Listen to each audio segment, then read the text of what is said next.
Oh, I think they're doing a great job. A lot of them are. Good afternoon, Dwayne. How are you? Not too bad, sir. Ladies and gentlemen, Radio Cayman's Talk Today with Sterling Dwayne Ebanks. But I do have some questions. There are more questions than answers. Radio Cayman's Talk Today. If you're ready to talk, we're willing to listen. Well, I really enjoy this program today. Cayman Islands' foremost listeners participation program. May God bless every person.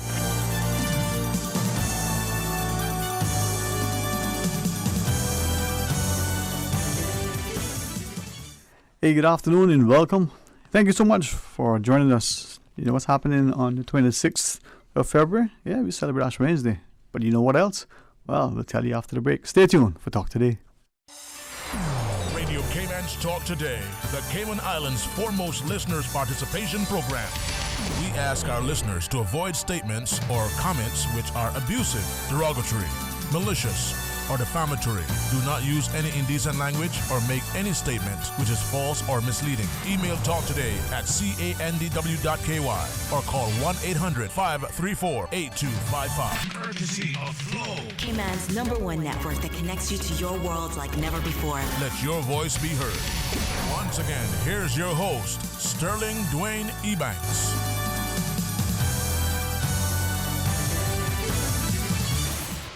Hey, good afternoon. Welcome back, and thanks so much for joining us. And on behalf of the Ministry of Agriculture, the Cayman Islands Agriculture Society, maybe extend a warm invitation to be a part of the upcoming Ash Wednesday celebrations as we go up to the Agriculture Show on the 26th. In the studio, the President of the Cayman Islands Agriculture Society, Mr. George Smith, together with the Senior Policy Advisor in the Ministry, Mr. Dwayne Ebanks. Jen, sometimes I look at agriculture in our society, and even though we may not necessarily look at ourselves as an agrarian society, we may have even said there was a bit of subsistence farming, out of necessity. We see the inventions that come forward, but the tilling of the soil, the backyard sort of farming, the little grounds that we had, I don't believe it was just because we needed the food. I think for some, it grounded us, no pun intended. And now, in this 21st century, with all the technology, we're probably more in tune with the need, the absolute necessity to have not just the backyard gardens to complement the table, to supplement the income, but to commercialize it on a level for food security, for provision of, in the population. But somebody has to do it. So, Mr. Smith, thanks for guiding us, man. Good afternoon. Good afternoon, Dwayne. How are you doing? Boy, listen, for West Bay, perfect, man. That's absolutely fantastic. Susan tells me the only how I could be better if I was a Cayman Bracker. Oh, okay. So I'm saying, I'm trying. Listen, Ash, good afternoon, sir. Pleasant afternoon. All right. The Agriculture Show and the Agriculture Society guide us, but from my perspective, it is good for us as a populace to be able to go, and I think to marvel, to be surprised, to wow, we have this in Cayman, this can be grown. These individuals are actually, in addition to that job that they do 24 hours a day, they still find another 15 hours to go out, tend to the cattle, tend to the gardens, and they're producing these crops, but equally of this quality. It's amazing. Yeah, definitely doing, and especially taking into consideration our terrain that we have to deal with, right? But everybody has different things for leisure time. Some people go and hang out with their friends and play dominoes or play cards, or some people go for happy hour. Mm-hmm. I guess in the farming world, the happy hour and the domino time will come after, but basically, during that period of time, they go out there and till the soil and produce something that can be good. Yeah, the more from that perspective, though, you look at, and for me, it is interesting to go primarily to say larger bookstores and supermarkets, and you go to the aisle where there are all of these magazines and publications, and you see sometimes gardening things for the sort of horticulturists, for the hobbyists and the enthusiasts, and then you see the stuff that relate to actually husbandry and the like. And hey, if you were so inclined, this is what you could do in your little small plot. And then maybe if you look even more closely, larger very, very industrialized city centers on the roofs of potentially, vacant and abandoned buildings to little gardens in the highly sort of metropolitan areas. In Europe, you're seeing people growing things that are commercialized. And then you come to Cayman, you go, why are we not doing what we used to do? Again, convenience. You hop into your car. Well, actually, you go on your app. You press a button and you make your order and somebody brings it to you. Probably one day by drone if you're not very careful. So that connection with the soil, that absolute necessity to make sure that the food is there and to get a populace to appreciate not just the government's policies, not just the incentives, but the actual physical investment of us. Is that a challenge, or is that becoming easier from just your casual perspective? Draw closer to the mic and give us your good counsel, Mr. Nash. I don't see it as a challenge. I think it's becoming easier. People want to see the connection between policy and food being available. Doesn't matter how much policies you have, if people don't have quality food to eat, safe food, then it's an issue.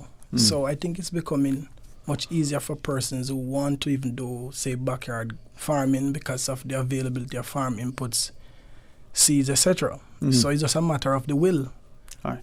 I want to ask, and guide me, it's just that in sort of considering today's discussion, for me it's important, not because, and I don't want to be disrespectful, not because I'm a gardener or a farmer or anything like that. I probably don't enjoy that as much as I would enjoy put the stuff in the kitchen, let me see what I can do with it. But if you don't have someone who has prepared that stuff, how can I go into the kitchen and make something of it? Right? I need that thing. So the people like George, who understand, if you don't mind me speaking, hopefully not too much out of school, you've enjoyed this thing from time you was knee high as a grasshopper. Yeah. But what happened to me is that I basically followed my brothers. Almost everything they'd done, I followed. Right? Sorry about that, boy. There should have been better examples. I just kidding. So it was I didn't have much of a choice with that, I guess. But as you rightfully said, when you look at farming, whether it's backyard or commercial, you asked the Moya question earlier, where is it getting easier or harder? And I totally agree with him, because if you notice, I think personally that now in the Cayman Islands is probably more people that is doing backyard farming and farming in general than ever before, right? Even though we have quite a lot of policies in pertaining to where you live and whatnot, right? What you can do there, but at the same time, people is starting to look and say, well, instead of putting a palm tree, maybe I'm going to put a breadfruit tree. Yeah. Something pertaining to farming that you can actually get something off of. Yeah. And I think that's the direction. If I could ask, again, this is just me from deliberately asking a few people, hey, we're going to talk about an agriculture show coming up. Is there a way that I can, for me, maybe start to be even more inspired so that I do more? Me. Because like you, Lulu, like my brothers, they'll plant. I mean, if I want limes, I know where to go, if they have them. Yep. If I want some plantains, I know where to go, if I have them, if they have them. But what about me, planting in my yard? So a friend of a friend said a very long time ago, who went to an agriculture show and saw that they had a particular fruit. He said, man, I like this, played with it eventually, got it to grow. But found out that in his nice subdivision, wonderful neighbors, an excellent neighborhood, the more he converted the ornamental plants to the fruit and the potential commercial bearing, he's got a bunch of avocados, he got a bunch of tomatoes, and after he gave away the still a lot, so he would take them to the farmer's market. One or two neighbors, maybe not being malicious, started making comment, oh, well, you can't be doing this in this area, this is a residential. Mm-hmm. Now, we seem to spend a lot of money, time, and energy making it exclusive, putting gates on it, but the backyard is, I don't know, of little value. Yeah, I think maybe that's another policy that maybe Mr. Nash and them can look at that. Sorry to put you on the spot, but I'll join you. George put him in the hot seat. But you can do it, man. You can do it. When I say that is that, for example, as you rightfully said, everybody puts in the ornamentals, right? And all I think needs to probably happen is that you give them an option. Maybe a policy such as one fruit tree per lot. You choose, whether you want breadfruit or a pear tree or whatever, the lime tree, whichever you choose. But you just need to have it sort of like, just like how, prior to you getting your final certificate, you have to have the ornamentals in place from planting. Same thing. You basically just need to have one fruit tree planted. All right. And I won't belabor it too much and get off it, but I deliberately called him and said, do you remember this? And that launched into a long, long story. But it was striking because apparently he's had some similar issues recently. So he got rid of some ornamentals, not deliberately. Something's happened, I don't know. Okay. Pest and whichever. And he said, boy, you know what? That could be a good blessing in disguise. That's a lot of mess anyway. Let me put in a tree that actually gives me value down the road. And presumably he related a story that I won't say the avocados, but it might have been tomatoes. I don't know. Something or another. Mm-hmm. And all of a sudden he has a lot of these things. And they're in season, so you share them up. And it just creates an issue now. He doesn't need it for the income. He's not doing it for the commercial. But unlike some just let the fruit go to waste and they drop, why not share them? Bring them into the office, give them to your co-workers. But to be challenged by, and I'll use this word, he didn't say this, but let me just put this in, the homeowners association or the neighbors who are very actively aware of what's happening. Yeah. Somebody may call them busybodies and nosy neighbors, but we won't call them that. Right? And he's thinking, but wait a minute, if I got a bunch of limes and I offer you, now you may not know what to do with them, but what if there weren't any limes? Exactly. Remember a little while ago there weren't any limes? Exactly right. So food security. Yeah, and I believe that's where the conversation needs to be having. Yeah. The greater education towards food security to say this is the reason why we're doing this, and it maybe not just from the individual backyard farmer, right, but a holistic approach for persons to be aware that this is trending, this is cool. You need to have safe food, and you're the best to grow what you eat. All right, I share a story with him. I share with him that Michael Schwartz, the chef. Michael Schwartz shared publicly here with us on a radio way back when. So he lives in some part of Florida. He even said where it was and described where he lives. And he has, I don't know what he called it, but I call it a chicken coop. And he has it on wheels and he built it. And from the picture I saw, it looks pretty fancy. And every so often he would take it and he would wheel it to another little part of his yard. And then from there his vegetables and stuff were growing. But he had a similar problem. And even though 2 chickens and he was getting eggs and everything was nice, but he had a little problem. Now he said, I'm not living in a fancy area, but we don't see the need to eat what you grow and grow what you eat, and the need to be able to grow. So it is a global issue that somehow is seemingly magnified here. Now when we come back from the break, could I ask, for those of us who go into the agriculture show, of course remind us about it and share, what can we do, whether we borrow George's, sort of maybe challenge, plant some fruit bearing thing for every X ornamentals that you have. Yeah. Now I could be wrong, but whatever the ornamental is that gives shade, a gooseberry tree, a mango tree, a breadfruit tree could equally give shade too. Exactly. Don't know if there would be as much mess as some. I don't know. That's not my forte. Yeah. Bring the food into the kitchen, I'll eat it and enjoy it. Talk to that when you come back? Sure. All definitely. Right. Those who want to call and share their thoughts, if you think, boy, that boy, I don't know what was in his coffee this morning. But that's the problem. It wasn't in the coffee. Challenge us. You may think, what, why we bother looking at food? We just put it in the microwave and from the supermarket freezer. Or you might say, what, finally, let's get this thing on the show, on the road. Your choice. 949-8037. Stay tuned for Talk Today. Your favorite family fun day is back. the 53rd Annual Agriculture Show at the Stacey Watler Agricultural Pavilion in Lower Valley. Theme, Agriculture for the Future. Ash Wednesday, February 26th. Family fun for everyone. Acrobatic show, cooking competitions, produce, plants, pony rides, petting zoo, rodeo, and so much more. Gates open at 7 a.m. with ample parking. General admission is only $10. Children ages 2 through 11, $5. And under 2 are free. Or buy your raffle ticket including entrance fee for a chance to win $20,000 and so much more. For more information, visit them on Facebook or 345agriculture@gmail.com. Put down your iPad and get back to your roots at the 53rd Annual Agricultural Show, February 26th in Lower Valley.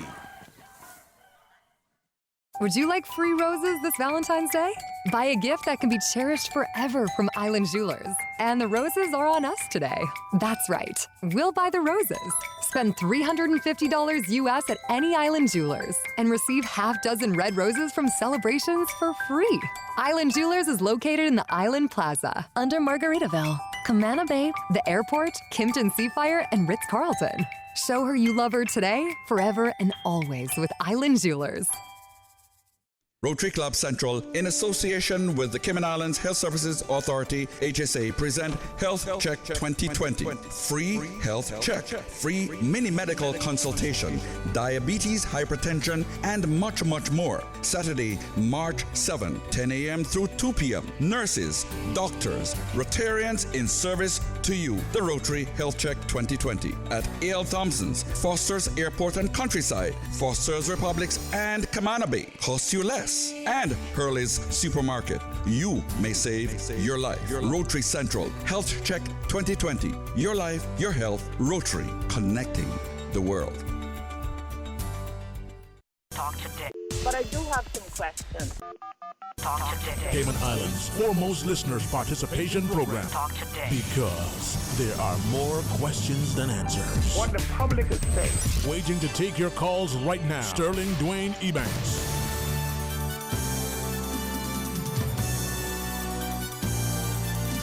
Hey, good afternoon and welcome back, and thanks for joining us. And for those of you who are truly, enthusiastic about gardening and farming, I commend you. For those of you who get enjoyment out of, if you let me use the word, digging holes and putting plants in them, I commend you. Because there's some of us who don't have that same level of enthusiasm, but we should at least have the appreciation for the effort. So to the president of the Agriculture Society and to the senior policy advisor, Mr. Nash, thanks for coming on board. Ash Wednesday, today is 2 weeks away? Yep. So 2 weeks away is a wonderful public holiday. It's highlighted just for those who will observe and celebrate. We understand the importance of it in that perspective, but it's a way for us to. Is this the thousands? This is was this 53rd. 53rd. See, I thought it was 1,000. So 53rd. Okay, yeah, the 53rd. I'm just teasing. I know. An important, significant milestone when you think about it. 53 years of consistent, dedicated approach by the farming community and the government's partnership. So tell us about the coming. Well, Dwayne, first of all, I want to commend our farmers because without them, obviously it wouldn't be possible and continue to go on for this length of time. Mm-hmm. Also sponsors, as you rightfully said, the show is on February the 26th, which is 2 weeks away exactly from today. Gates open at 7:30 in the morning, but you'd have the persons that comes early because they says all of the better plants goes early. But I think this time, the farmers have made some adjustments to that, so plants will be available all day. All right. But I'm not saying that persons must come late either, because sometimes when persons come early and they see the plants, they'll probably buy more. So definitely, please come out and continue to support the farmers. All right. Well, as we invite you to share with us, we do have a couple of callers online. Hey, let's go to the phones. Good afternoon. Thank you for calling. Hi. Hello, good afternoon. How are you today? I am good. It's good to hear from you. Hi, good afternoon. How are you? I'm good. Well, this is the evening. I'm calling in today just to remind everybody to register their babies for the baby show. Am I too old to qualify for that? Just checking. if I shave, something else. there you go. Something else. No, the baby show is always so beautiful, man. To see those well-behaved, so beautiful, spirit. So tell us about it. Okay, well, the baby show is from 0 to 48 months. So from they're born to the age of 4. And it's free admission. There's no charge to enter into the baby show. And we have prizes and we have sponsors. Foster's Food Fair is our main sponsor. And then we have to give thanks to Jamo and his Youth Flex crew for providing us with judgment for the show. And it's open to boys and girls. Mm-hmm. Definitely. I know they can register on the day, right? No registration on the day because we provide them with certificates of participation and everything, and we do that in advance, and we also do a special program that lists all the children who are participating. So the deadline is on the 21st, which is Friday from this week. Mm-hmm. Yeah. So okay. Give us a couple of days to get everything done before the show date. So. All right. Dwayne, I just want to say publicly thank you to Zena May, because basically persons like her, we need more persons like her in the community where she just gets on it and get it done. Basically when I called Zena May and asked her about is the baby contest sorted, she said of course, and she gets out there and get all of the prizes and makes all of the necessary arrangements, her and her committee, and make it happen. So I would definitely like to thank you, Zita, for all you do and continue to do for the Agriculture Society on the whole. So persons that wants to participate with their child, you can call Zita on 916-1559. And as she said, the deadline is Friday the 21st. So this year's agriculture show should be, I think, going to be probably the biggest I've ever seen in a long time. Okay, and they can call me on 929-9932 and use that as a they can send a WhatsApp to that number. All right.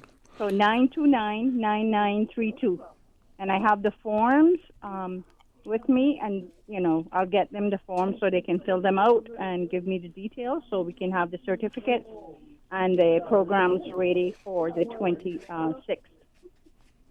All right, so 929-9932. All right. Hey, thanks very much, Ms. Zita. Thank you, Zita. Thanks again. You're welcome. Have a good day, everybody. You too, Mom. You too. All right. Same to you. Gents, I think we have one more. Thank you very much for calling. Good afternoon. Darling, Hi, Mom. How are you? horse today. Oh, sorry about that. That must have been all that cheering for that football match over the weekend. No, I was home. I'm teasing you, Mom. I'm teasing you. I don't know. I did prefer it to happen, but it happened for a couple of days now. I wake up in the morning, I sore throat, and then I took so much old medication that's not working. Anyway, that's beside the point. I am still here. Amen. Thank the Lord for that, right? So listen now. I have a question. My question goes like this. What do you call that? Lulu now? Mm-hmm. Lulu. Yes, Mom. I have a question about the different crops, or the amount of crops, I should say, on mango trees for last year. What is the highest amount of crops that you heard anybody say that they had? I don't get when you say the highest amount of Crop. So you have one crop, two crops, three crops, whatever crop? Well, I heard some farmers were saying that they had like 3 last year. I beat them to that. How much did you have? 5. Wow. I had my the regular time, but it wasn't such a big crop. Then I had 2 and 3. They weren't such a big. The 2 and 3 were much bigger crops. The 4th crop wasn't too much. No, the 4th crop was a very good crop too, and that was October now, Yes. But now I have on my tree the fifth crop for the year, December. Well, at the Agricultural Society, we had ripe mangoes that went their full term just 2 weeks ago. Wow. So, that was like kind of shocking. We were like, wait a minute, something is wrong. Things are changing because normally this time of year we didn't have mangoes. We would have blossoms, but not full-fledged mangoes. But that's congratulations on whatever you're doing. You got to continue to do. Lulu, Yes, I'm not ma'am. finished yet. The October crop, we had the last of them just last week. Okay. And these now, I call them big raisins right now for December. Yeah. But hey, about this mango tree. When my late aunt, her brother-in-law bought home a mango from, I think it was Miami, from about there. Now, they don't usually come out the same way, and I know you all would know that. Mm-hmm. But this is a special mango tree that I have. Sometimes they're bigger than other times. But they sweet as sugar. Okay. I make jelly and not all that of them. That's a special tree. So definitely. Yes, ma'am. What are you saying about special tree? No, I say that's a special tree. So whatever you're doing to that tree, you got to continue because, I don't do she. Lulu? Yes, ma'am. I don't do too much. I can just looking up in it. Okay.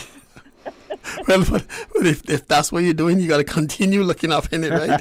Because she's bearing tremendously great. So that's good. But are you coming to the agricultural show? Boy, I tell you, I need a ride for everything. Well, basically, you call us 947-3696, and we can arrange that also. Oh, I already tired. Yeah, but you got to come out and support the local farmers, man. You'll see, maybe you'll get a different variety of mangoes up there, because quite a number of different selections are going to be there. So just come out and sit back and enjoy the day. And if you come really early, you can even not only get mangoes, but you can get some mangoes as well. So just depending, But thank you very much, Mom. Thanks for that. No, listen, no. I thought you were going. There you go. Right. And Lulu, I am a sabotage crafter. Okay. But right now I don't have very much because I did so well at our West Bay Heritage Day. Uh-huh. And I got too much now. Most of my display thing is gone. So all I got to do is some display stuff. I do small things, right? When anything come to me, I just work on that there then. So I got a few small things, but I don't think it. No, I need a ride. Number one. You call that number 947-3696, and definitely we'll make it happen. Because this year also at the agricultural show, in the center of the pavilion, there's going to be an area for thatch, right? For thatch work. So definitely we can make it happen. Bring them though. That don't look that little bit don't look like me at all. What you do is you bring them and make a friend sell them in their stall, and you take time and walk around and look at the show a little bit this year. Yeah, and again, another thing, I'm very bionic now, 2 hips on the shoulder. Okay. Yeah. All right. Anyway, yes, I'll see Mom. what happens, right? Okay, Ma'am. Thank you for calling in. God's will, man. Thank you, Mom. Thank you. Bye-bye. God bless. Gents, respectfully, let's pause to take a short break. Can I invite you after the break, though? Tell us specifically about this show. Give us a little bit more of a preview, a little teaser. I think Susan got a song, ain't nothing but a teaser. Well, this is how we go. Okay. We'll come back. Stay tuned for Talk Today. Show your home some love this Valentine's Day with a big Valentine's appliance sale at Brand Source Home Gallery. Save up to 30% on top brands like Samsung, LG, Beko, GE, Fisher & Paykel, and Frigidaire. Hurry now because these savings are only good this week, the 10th through the 15th. You will love the savings and the look of your fresh new appliances. Save up to 30% on appliances this week only at Brand Source Home Gallery in Industrial Park on Dorsey Drive. Call 623-5000 for more information. Dominion Life Global Ministries invites you to their first anniversary prophetic convention. Theme, I Must Recover. February 13th through the 16th at the Georgetown Town Hall, featuring Apostle Joseph Jogona, Thursday and Friday, 7 until 9:30, and Sunday, 1 until 3:30, with an elegant Valentine's soiree on Saturday the 15th. If you need more information on the convention or to purchase tickets to the soiree, call 326-0744. The Dominion Life Global Ministries First Anniversary Convention, February 13th through the 16th at the Georgetown Town Hall. The Lions Club of Grand Cayman will be holding a prostate and colon cancer awareness meeting at the John Gray Memorial United Church Hall in West Bay on Tuesday, February 18th at 7:30 p.m. Free PSA testing will be available along with a presentation by guest speaker Dr. Shillingford. PSA testing will be done by Royal Medical and Wellness Center. For more information on prostate and colon cancer awareness, join the Lions Club of Grand Cayman on Tuesday, February 18th at 7:30 p.m. at the John Gray Memorial United Church Hall in West Bay. Radio Cayman News live in-depth team coverage. A 7.7 magnitude earthquake has occurred. Fast. Radio Cayman's Carsley Fuller was one of the first to call in. I could hear my neighbors across the street saying, "Whoa, that was a big one." Accurate. Radio Cayman's Shanda Gallego is covering the story for us, advising there is only a very low risk of a tsunami following this afternoon's earthquake. If it's happening now, you're hearing it now. We have had the all clear from the Pacific Tsunami Warning Center. However, there will be aftershocks. We've had a very dramatic afternoon, and I know that for a lot of people this has been very frightening. It does not appear that anyone has been hurt and that we have been spared the worst what could have been a truly devastating ordeal. Radio Cayman News, your news as it happens. Talk today. But I do have some questions. Talk today. Cayman Islands' foremost listeners participation program. Talk today. Because there are more questions than answers. What the public is saying. Waiting to take your calls right now. Sterling Dwayne Ebanks.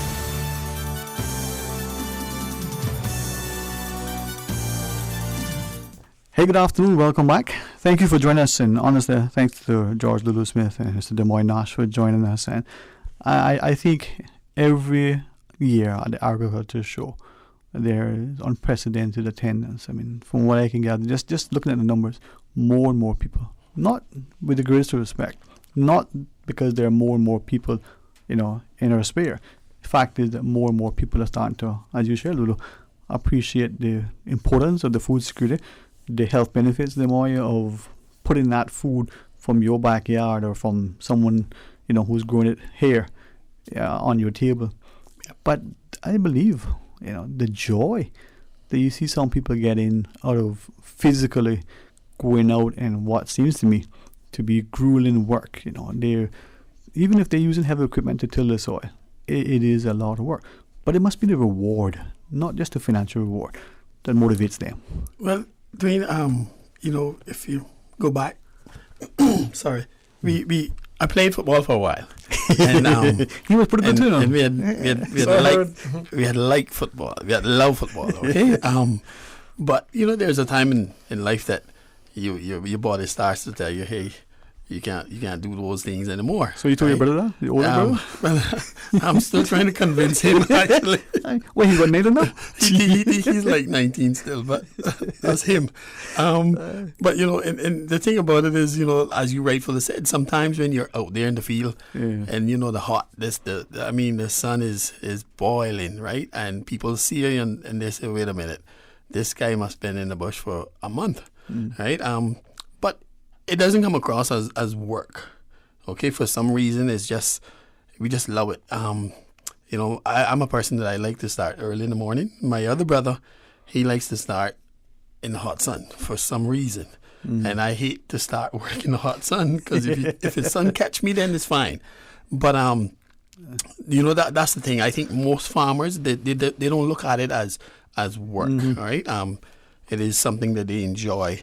Just like how, some people go and look at art, and you would say, well, wait a minute, what in the world are they getting out of that, right? But it's simply, it's just something that they love and they can sit down and appreciate what it is to them. So the farmers are in the same boat. Yeah, man. Well, if I may ask of you then, for those of us who would like a little preview and God's willing, between now and Ash Wednesday, the actual day of the 5th to 3rd, you know. I mean, the more when the show started, you know, you and I were, 15 at that time? Or 0. I just teasing you. You mean you're not old as Susan? I just no, seriously. I'll behave tomorrow. For those who want a preview for the 5th to 3rd annual agriculture show, we have the baby show. Thank you, Zita May, for reminding us, because that's a staple. What else you want to tell us about it? Just give us a little, you know, insight into some of the things that are going to be there that day. The plant sales, I believe, are without question unprecedented. Everybody looks forward to that. Well, we can start with the parking. We have expanded parking this year again, right? So it should be easier to get to the grounds itself.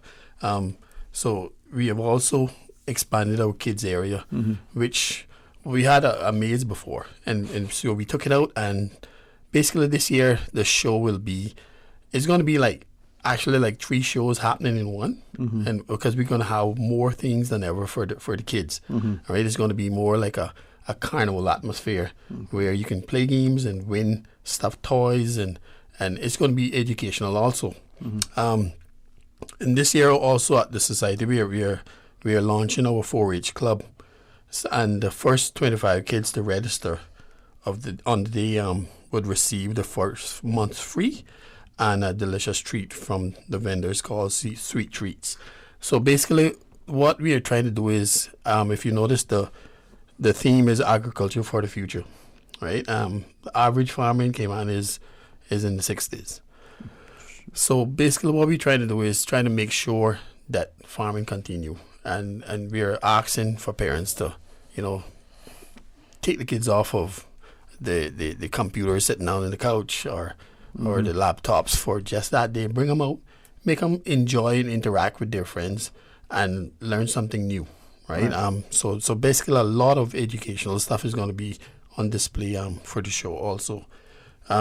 We are hosting our spelling bee competition, and as I said, it's going to be like 3 shows in one. So a lot of things, and I'm saying that there's definitely right now we are in a position that I think that is going to be, sometimes we got to question whether we can pull it all off in one day, right?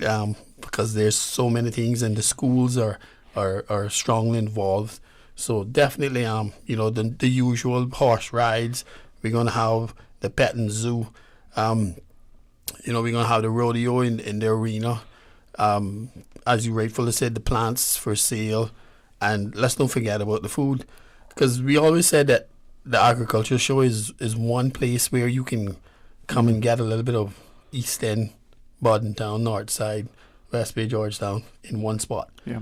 Other than that, you would have to go to probably Pirates Week, where they had the districts, you know, and you can only go to say North Side and get North Side today and go East End tomorrow. But at this show, definitely we're gonna do things a little different. We have a new administrator, which very, very exciting. Her name is Priscilla Miles. And I want to give a shout out to her too. She has she's been a breath of fresh air to the society, and she has a passion that I've never seen in a long time.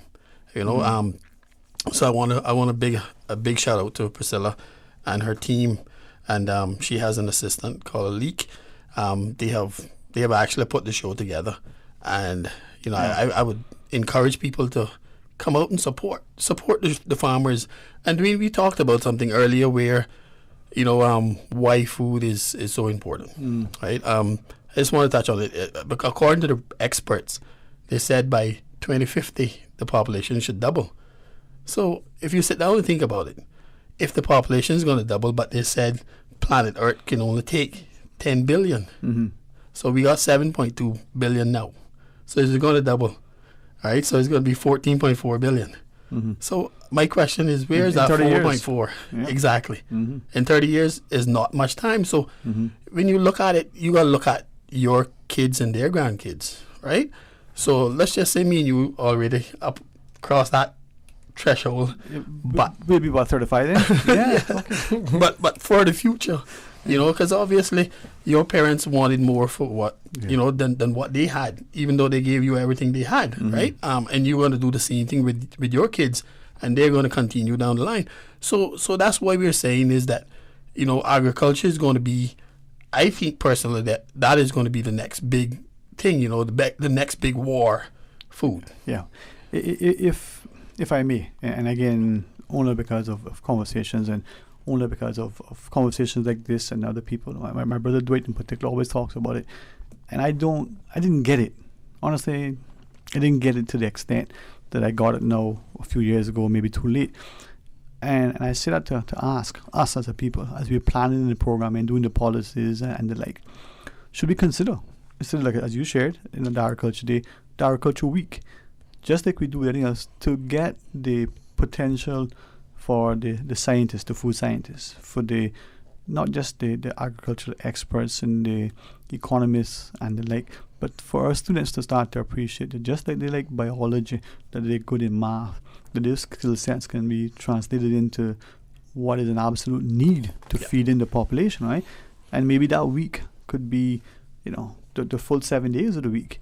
And it could be in one location, it could be showcased across various districts and the like. And maybe, with the greatest respect, I understand time is the most valuable commodity. I understand businesses don't really have much time, though they want to allow employees to move off, schools likewise. But what if, in showcasing this, you have extended farmers markets, the market grounds in an evening is a fete, so the sunset, you're having a party and you're having a show. And you do it so that it becomes attractive, that parent saying, hey, you know, little Johnny, you could get into farming, for want of a better word, and look at what it could lead you, as opposed to what, sadly, we may have seen it to this day. Oh, you're in the hot sun, and you better be careful, you get your skin all burned up and whatever. When it's more than that, and that is important. Just a thought. Right? No, I think the thought is important. And as George alluded to the fact that the average age is somewhere between 55, 60. Yeah. So there is a need for greater inclusion, not just for youth, but also women in agriculture. Yeah. And so from a policy level is something that we're looking at to see how we could, lower this average age. I wanted to paraphrase the WhatsApp I was just reading earlier. I do apologize. I was listening to you and I was just reading it, and it sort of encouraged me to share what I just did. So this person is I won't say a visitor, because they're here all the time. Comes and goes, and has shared, again I just paraphrase in the part that's relevant to this, that one of the reasons they've adjusted the times that they come to Cayman is because of the agriculture show. And to kind of see what's happening, to recognize and where it's at, and brought apparently, you know, some of the family member, and to taste some of the things that are in season, and has asked the question, you know, if I could ask of you guys, maybe for the next session, what fruits in particular, local produce, is available and would potentially be available during this show. I want to ask you now to sort of relay that, but if you could remind me, and then I can relate to the gentleman here. But it just shows you that even us who's been, you know, very familiar, to us who visit now and again, you taste a cantaloupe that is grown in the backyard versus one that you get in the supermarket, as organic and as beautiful as it is. You can eat the skin, the one that comes in the backyard. Yep. Certainly. and you know, that's one of the benefits of you know, supporting local agriculture, right? Is that all of the chemicals that is used in Cayman is vetted by the Department of Agriculture.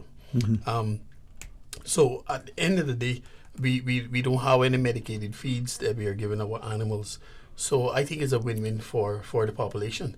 The question that you ask yourself is, you know, when you go and purchase, and I'm not bashing anyone here or there, right? But at the end of the day, if you have a little backyard farm and you have, say, let's just say a tomato tree, and as you rightfully said earlier, that tomato is no comparison with taste if you purchased one from the supermarkets, right? Or that was imported. So that is the thing. What we are trying to encourage people to is that, you know, if we got a healthier population, at the end of the day, the government the end of the day, it's a win-win for everybody. Yeah. You know, so that's why we also want to thank the government. You know, the Honourable Premier and the Honourable Minister, Miss Juliana O'Connor Connolly, for their support to the Agriculture Society. Because I mean, this round we have gotten some real good support. Yeah. And you know, they have put, you know, sometimes people say, oh well, you got to put your money where your mouth is, right? We're not saying that we don't need no more help at the Agriculture Society, but we want to thank them for taking the time to see and you know, when you speak to, for example, the minister, where you know the passion that she has for her people, and she wants to push agriculture to outer boundaries, right? And that's very encouraging to the farmers too. So I wanna say a big thank you to her and the Honourable Premier and you know Mr. Nash and his Mr. Wilbur. Welcome the Deputy Chief Officer also there on board, and I'm sure that there's the Chief Officer and the rest of the team is on board. But I really want to thank them, and you know, pertaining to the show, I want to thank our sponsors also, Dwayne.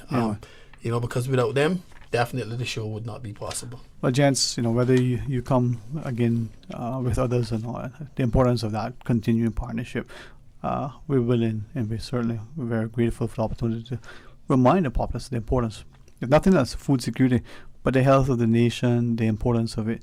And I look forward to the next discussion. Mr. Nash, always a pleasure, man. Always a pleasure. Yeah, there you go, man. Pleasure is certainly mine. Yeah, there you go. Jess, thanks very much. I wish I had that level of skill to be a farmer, you know, as some of you, but for what it's worth, I can be a champion and a cheerleader, and I can enjoy, you know, the border of the field, because in my kitchen, boy, nothing tastes better than what comes from the farm, you know. It's simple, man. Just start by planting a seed. I planted a seed, and I'll tell you about Agriculture Week. All right. Talk to you soon next time. Thank you too, Dwayne. All right. To our listeners, you know, you've seen her at the cover of many magazines, from, you know, the wonderful garb that she's donned to celebrate her Heritage Week, to all the eloquence she's sort of shared with us. Well, Miss Melna McField will be our guest as we invite you to come. After the break, we talk about KFS. Stay tuned for Talk Today. Continuing the Caymanian tradition. Let Cora keep my ground so clean. The heart and soul of the Cayman people. Thank you for keeping the culture alive. Spread the news every day. From East End to Georgetown, down into West Bay. Radio Cayman in the Cayman Islands. Today's biggest news.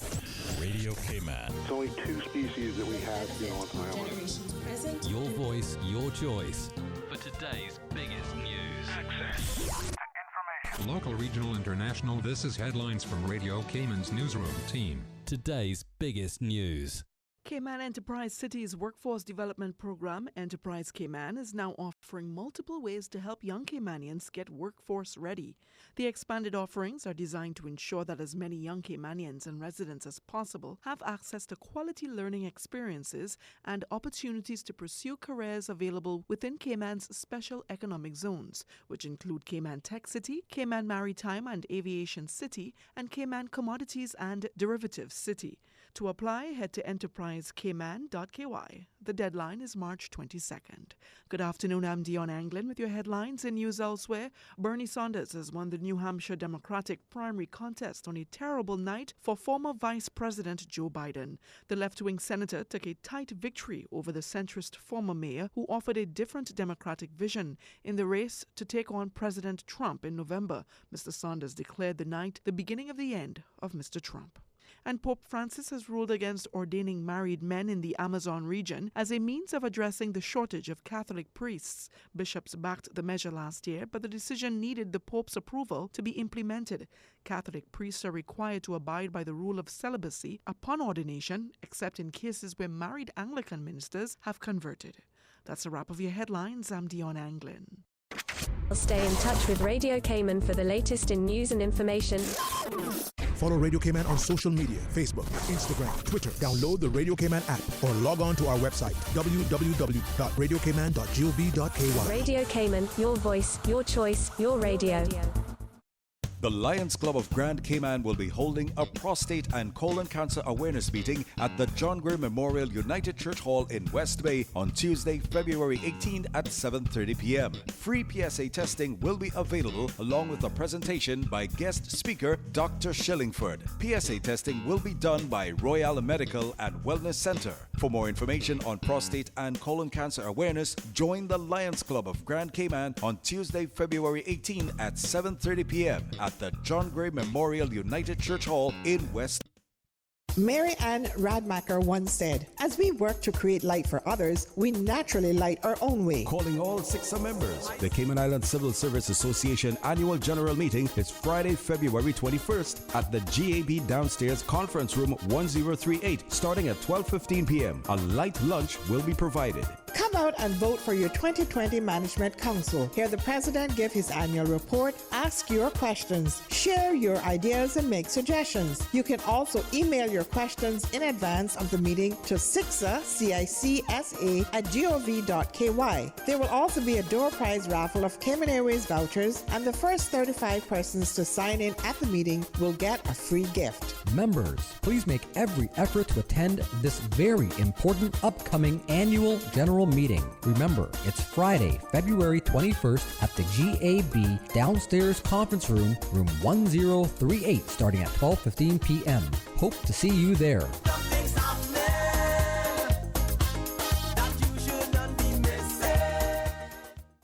Would you like free roses this Valentine's Day? Buy a gift that can be cherished forever from Island Jewelers. And the roses are on us today. That's right. We'll buy the roses. Spend $350 US at any Island Jewelers and receive half dozen red roses from Celebrations for free. Island Jewelers is located in the Island Plaza under Margaritaville, Camana Bay, the airport, Kimpton Seafire, and Ritz-Carlton. Show her you love her today, forever, and always with Island Jewelers. Dominion Life Global Ministries invites you to their first anniversary prophetic convention. Theme, I Must Recover.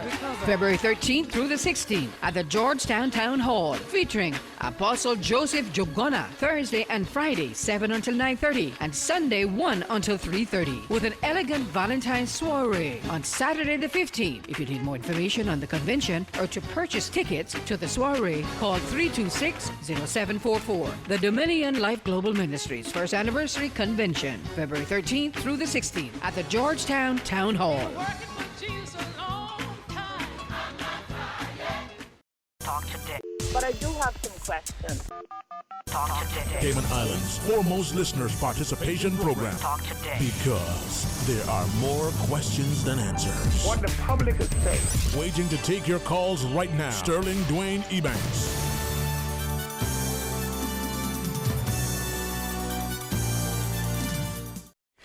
Hey, good afternoon. Welcome back. Thank you so much for joining us, and a chance not only to celebrate and showcase our wonderful farming community, but now an opportunity to remind the populace that there's so much on offer.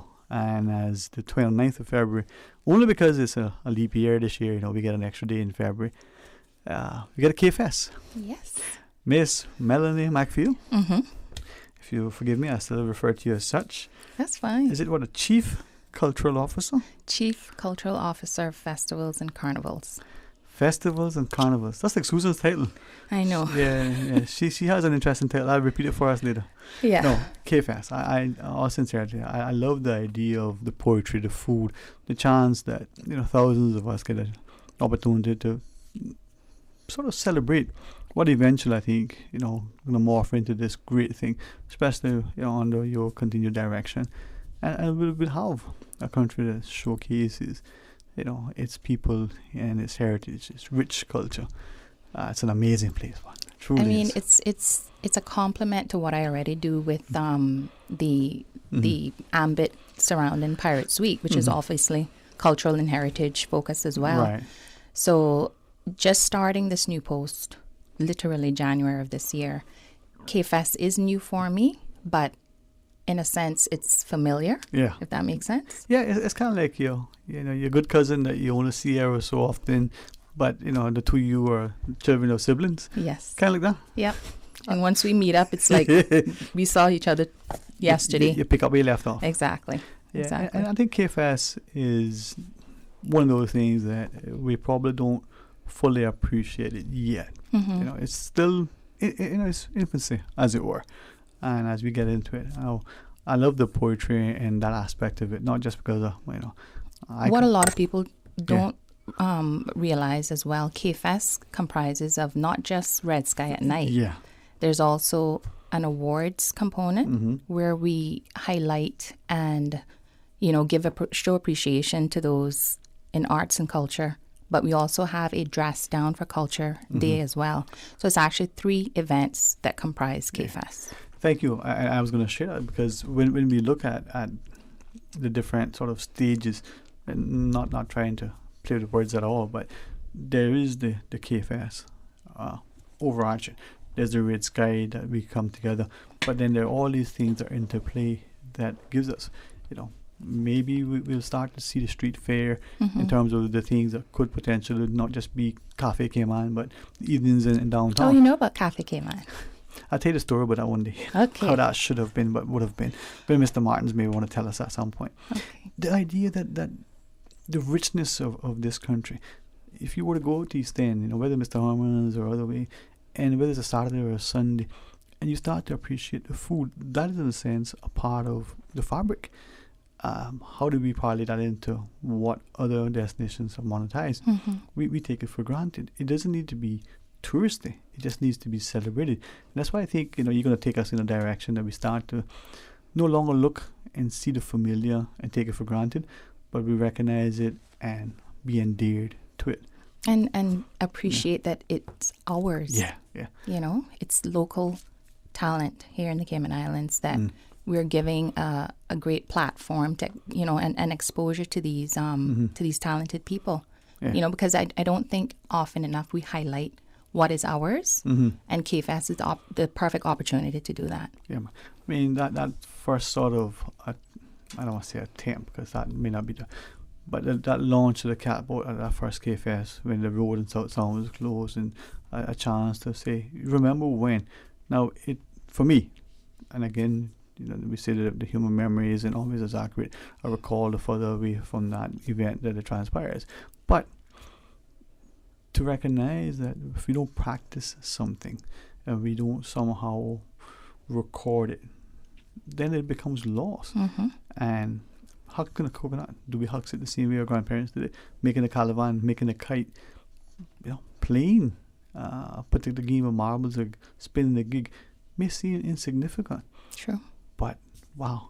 And events such as this bring back those types of memories, along with the district days during Pirates Week as well. So I don't think there's enough celebration, enough opportunities, enough of what's happening to really show, you know, KFS is February, Pirates Week is in November. What happens in between? Look at it this way. Pirates Week is in November. KFS is in February. Right, so it's really a short window. Exactly. Well, what happens in between? Right. We just think of I'm thinking of the calendar year. No, I'm with you. And the reason why I said that's why I enjoy, you know, benefiting from the way you put things sort of structured, right? And I was asking myself earlier, when we have visitors who come because we're here, so they want to share with us, when they come, whether we host them in their homes, whether they have, you know, their own little spaces that they stay, and we take them to places. For some of us, that's the only time that we may get, you know, some local cuisine. The only time we go and we see the sights, because otherwise we don't have time. And with the greatest respect to the economy and to employers and the like, how many opportunities and how much time are we able to allocate? Earlier I was talking about, you know, an agriculture week, for instance, maybe a couple of hours to remind us of the importance of what agriculture is to a society. It doesn't have to be an agrarian society, but equally, what about the culture? Not just for the new staff that have been recruited, not just to the people who are now sort of visiting the shores, but for all of us to be able to go out and celebrate. Are there other jurisdictions where, for a period of time, there is a little festivity? I'm glad you said that, Dwayne, in terms of an agriculture week, which I think is an awesome idea. But more importantly, I think it's important for organizations such as the Agricultural Society, such as the Pirates Week Festival, such as the Cayman National Cultural Foundation, to all share and showcase each other. And that's something that we've done at the Agriculture Show. And we're happy to do the same for the Agriculture Society to be displayed during Pirates Week as well, and even during K-Fest. So back to your notion of once a week for the year, no, that can be spread out in different times of the year if we all, just put our collective heads together and just have a booth, something as simple as that to start off. Oh, we're at Pirates Week, but here's Agriculture Society showing a farmer's market mini area of some sort. Without, maybe I should, and maybe those who are much wiser than I am, much more politically astute and diplomatically sort of in tune, would probably tell me, don't say what you're about to say, but, But you gotta say it I gotta say it in a way. I mean, so I think it, therefore I say it. We will close our streets for all sorts of things, right? Not just our streets, but our very important streets, like, what would be a rodeo drive, so to speak, or whatever the street is in another part of the world. He's not a singer, but he's still George Jones. Put up a chair, Susan, direct you, and we'll bring you into the equation in a minute, Mr. George Jones. But as we speak into Melanie McPhail, she's joined by her colleague now from CNCF. But as I was sharing, why not close those streets? Not just to attract, introduce, and invite our cruise visitors to see, but allow us who live and work nearby to be able to venture out once a month, once a week, and buy, perhaps sample, perhaps just observe, get information along this thing with the booth, done very nicely. So we're doing that, actually. So what I'm here. Oh, I tell you. So Colin Anglin from the Ministry of Commerce, I've worked with him, I think, from August of last year, assisting with the revitalization efforts for Georgetown. Colin Lumsden. Yes. Who did I say? Sorry? Colin Anglin. Sorry. Yeah, Colin the Lumsden. more handsome Colin. Ooh, you said it, not me. May Colin Lumsden see me again. Yes, sorry, Colin Lumsden. Yeah. So, so that is the vision. Yeah. That is the idea, to do something at least once a month. Some may want it more frequently, but we have to start somewhere. Yeah, exactly. And that's with the Street Food Festival as well, which is part of the Georgetown revitalization effort. So we are, they are, however you want to put it, are getting there. Yeah, man. I would, if it wasn't that. So we all think alike. Hey, great minds, boy. Absolutely. I mean, I would even get a little bit more provocative and say something else. But I know you would. I'll leave that for now. Behave. See, tomorrow, I promise you. But Miss Susan reminds us that we do have a caller join us. The excellent company of Miss Melanie McPhail, and now her colleague George Jones has joined us. We won't ask him for a song because he'll tell you, he couldn't carry a tune in a wheelbarrow and hasn't, been generous. Right, Mr. Jones? Good afternoon to you. Hey, Thank you so much for being able to, join us this afternoon. All right. Yeah, always a pleasure to be here. Yeah, Good afternoon. Thanks, man. With respect, we'll bring you into the conversation in a sec, but let's just go to the phones and welcome this caller. Hey, good afternoon, and thank you for calling. Yeah, I think that the idea that has been mooted there today about a continuous song, a continuous presentation of Cayman's culture. I think it's a great idea, and with all the various cultural little centers or companies or whatever you want to call them that is existing, I think that there should be a concerted effort to get all of those centers corralled and come up with a continuous presentation of Cayman culture, because there's so much of our culture that has been ignored over the years and that is getting buried deeper and deeper almost every day. And I think what the idea that you're muted, if you look at it holistically, I think you can say that it's fragmented. That there's not really a cohesive, continuous approach to highlighting Cayman culture and our heritage, and however else you want to put it. So, Melanie, what did you say your crown is now? Miss Westby, sorry. Chief Cultural Officer for festivals and carnivals. And that's within the National Cultural Foundation? Yes, sir. Oh, well, I think that could be a step forward, because, going way back prior to the National Cultural Foundation, I think when the NCSO was first put together, that was the kind of, I think, premise or thought that was going into that, but of course it got kind of shunted off in another direction. But I'm sure that was a part of the ethos of that, because at one time they even started a national calendar. Nice. What organization are you referring to, sir? The NCVO. Oh, NCVO. Okay. Yeah. Mm-hmm. And in fact, the Kiwanis Club of Mile Beach took up that task from them, because it got to where they couldn't handle it, and it really got to where the Kiwanis Club of Mile Beach couldn't handle it, because we are all volunteers. Right.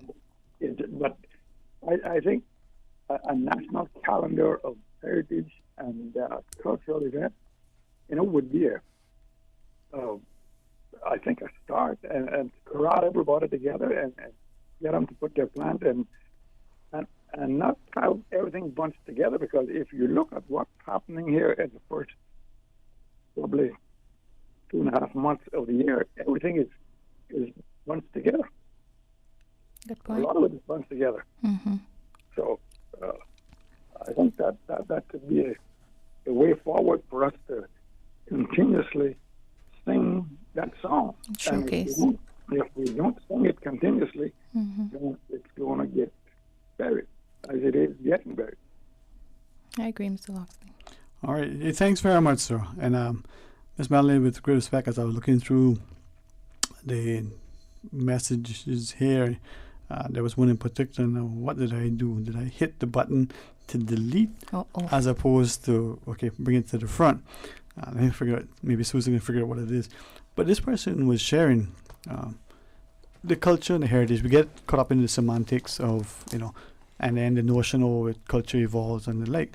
But this person is of the way, the notion that if we don't share and celebrate it, if you don't have a sort of an ethos, and if you don't find something that serves as the impetus, then how do you put that forward so that it becomes this respected thing? They reference a particular festival. Maybe I'll ask you about it after, because I don't know about it, but presumably it's in another, larger jurisdiction, and this festival is important. Now, some of us know of many places, whether it's a food festival with drink, whether it's a festival with masquerades and the like, or whether it's showcasing something that their ancestors may have done centuries ago. But it's important for them. The salient point, as I garner from what this person is sharing, that for some of these places, these things are almost waning and a dying attempt by the older heads to, hey, remember we used to do this. It's important because now we're becoming consumed with everything else. I read that and ask the question, are we at risk of likewise going the way of the dodo and the like, when nobody, appreciates the cassava cake? Because what's a cassava cake again? But it's not a cassava cake. It's the other thing down the road. Mr. Jones, I mean, you come from, good stock, from a good place where, Well, that is where the Cultural Foundation comes in, because to the point of the previous caller, I'm not sure who it was, but a young chap from hailing from north. Okay. Well, his point about about the preservation of Yes, culture. sir. You know, it must be a continuum. And that is where the role of the Cultural Foundation comes in, because what we do is try to preserve and pass on the culture and the heritage of the Cayman Islands onto future and present generations. Mm-hmm. And hence, our programs are geared towards that type of development and promotion. Mm-hmm. Also, we have programs which are conducted and run throughout the year. You know, it's not all bunched into one season. It starts, this is the first quarter of the year with KFS. And as Melanie alluded to earlier, KFS comprises of 3 major components, basically, which is the Arts and Culture Awards, the signature event Red Sky at Night, and, of course, the Dress for Culture Day. Mm-hmm. And for each one of these events, again, it celebrates the culture, the heritage, and also it gives the locals an opportunity to come out and see, you know, the various offerings that we have available.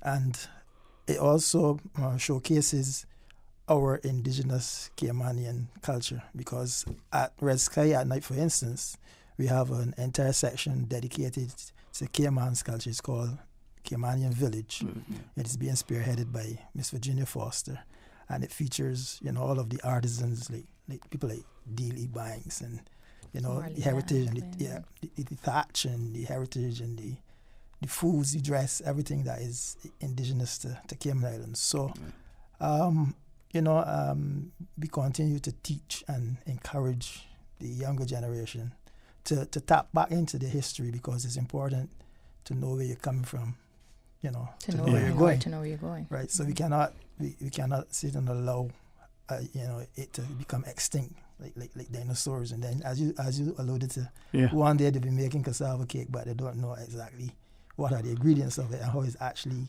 and how made. And to George's point, how does that fit into our curriculum?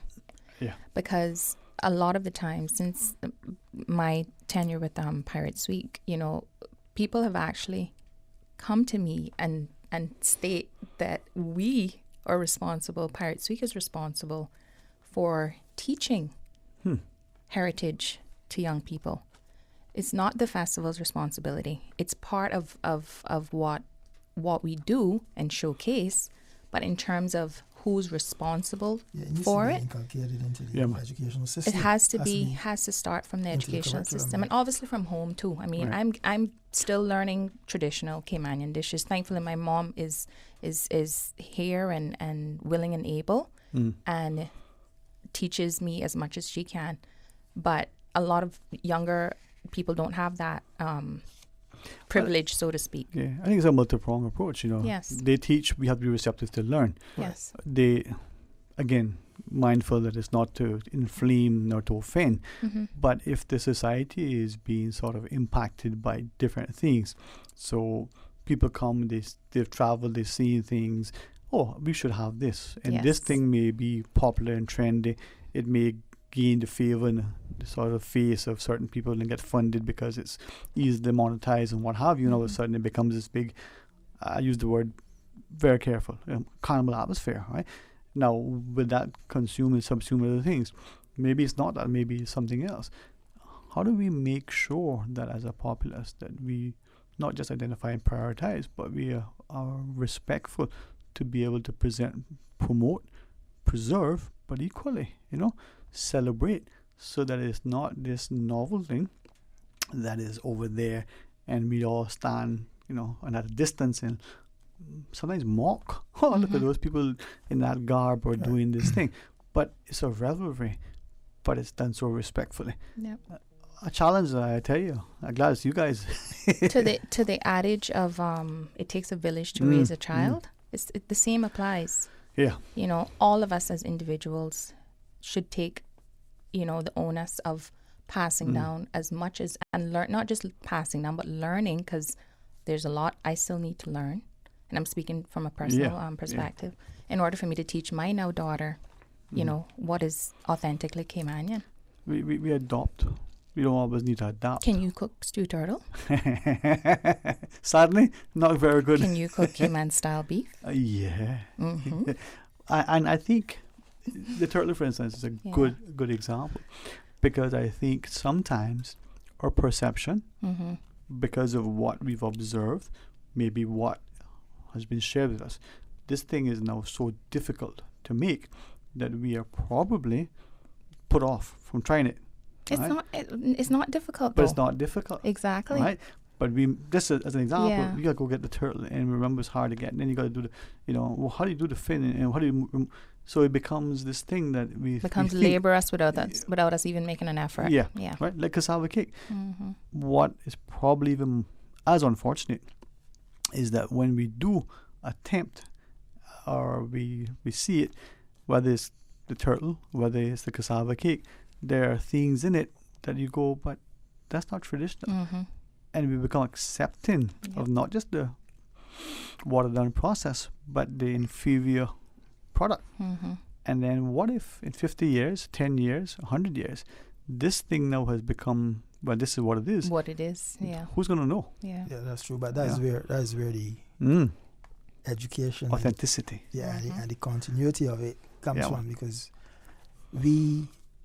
I grew up in an era where I learned from my mother, who learned from my grandmother, who learned from her mother, etc. So it was a continuous passing on, transition of the traditions and the culture, because you have to keep referring back to that word, culture. And as such, I can now pass it on to my kids, and you keep it going. But if there's ever a generation gap or a break, you just lose it, man. Lose sight of the roots. I think we see that too with the farming, for instance. It was a necessity. Now it's becoming novel. But we almost come back full circle because it's trendy. Miss Melanie, I know that you have many things on your schedule today. We would love to invite you there if you have time after the break. Maybe, is that okay? Spend some more time with us? That's fine. Now that I have my sidekick. Before you came, when she called you, she said, "Listen, this is the guy who makes it all happen." Oh, so I thought you were going to say something bad. No, man. I don't lay on any day and in a way, So now that you hear Mr. Jones, we can continue. But no, seriously, we have that break to take. To our listeners, the discussion of culture and heritage, the celebration of KFS, CNCF, the idea that we have so much on offer. Maybe it's an opportune time. Please avail yourself as much of it as you wish. To our listeners, if you have a question or comment, you want to make any contribution, 949-8037. Toll free at 1-800-534-8255. For West Bears, that's 949-8255. For Ray Banker, that's 949-80. Ray, you get it. Listen, we're going to pause and take a break. When we come back, more talk today.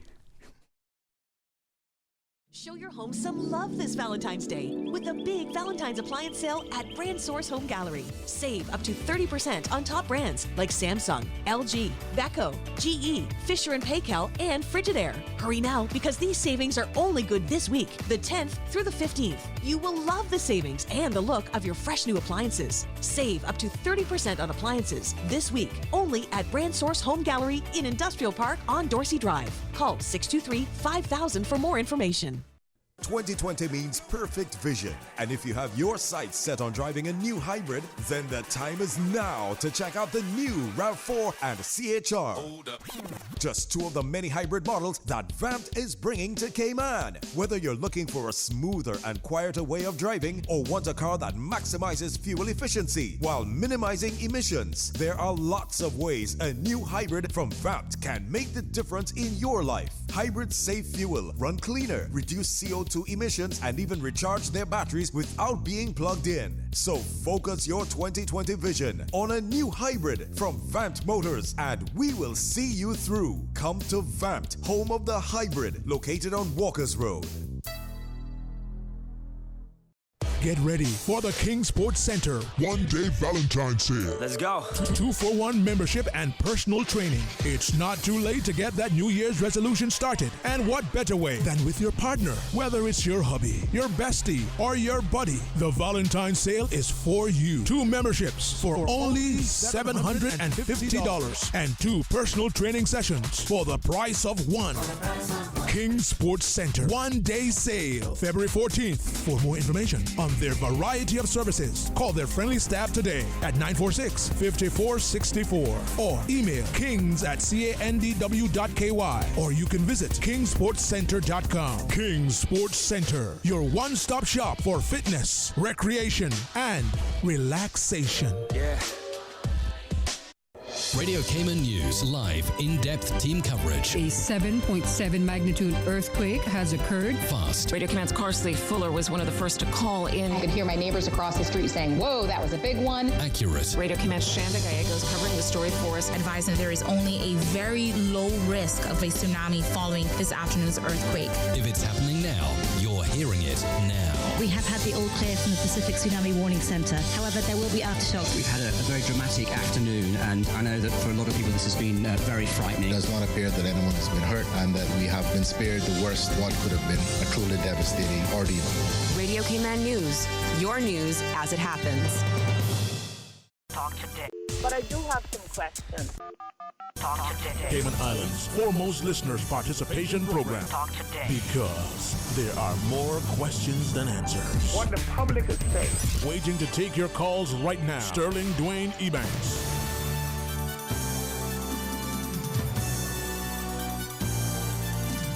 Hey, good afternoon. Welcome back. And honestly, I hope Miss Susan appreciates how much we appreciate her. Thank you very much. She's standing by to not just answer your calls. She has to do all the other things. And you imagine, in addition to that, probably top of her list to try to keep me in line, tell me to behave. So she should get an award for that. But she's there if you wish to join us and call and share your thoughts.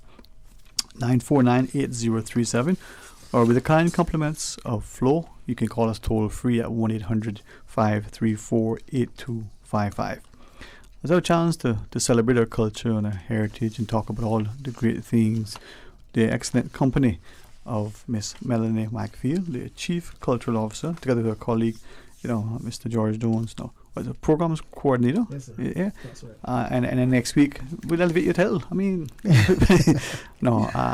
but seriously, I think it's great to see so many of us, whether we go back generations, whether we are, relatively recent visitors, or whether we just come to our shores for a few years and we've been working, to really embrace, come out and share and celebrate. And for many of us to be amazed, wow, I didn't realize that was this thing or that. That is really a lot more intriguing and engaging and entertaining than we appreciated. Yes. I won't embarrass Ray, but sorry, I call his name actually.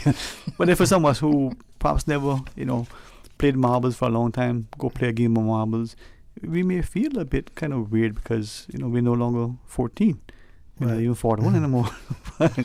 It's fun, right, George? Right. Well, it's interesting that you would tease Ray, because Ray Banker is actually receiving. He's one of our awardees this year for the National Arts and Cultures Award, which will be held next Thursday evening, at the Harcourt Theatre.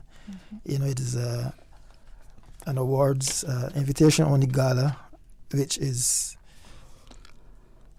held to recognize those who have contributed to the arts, the culture, and the heritage of the Cayman Islands, who have attained a level of merit in the artistic discipline and supported the work of the CNCF.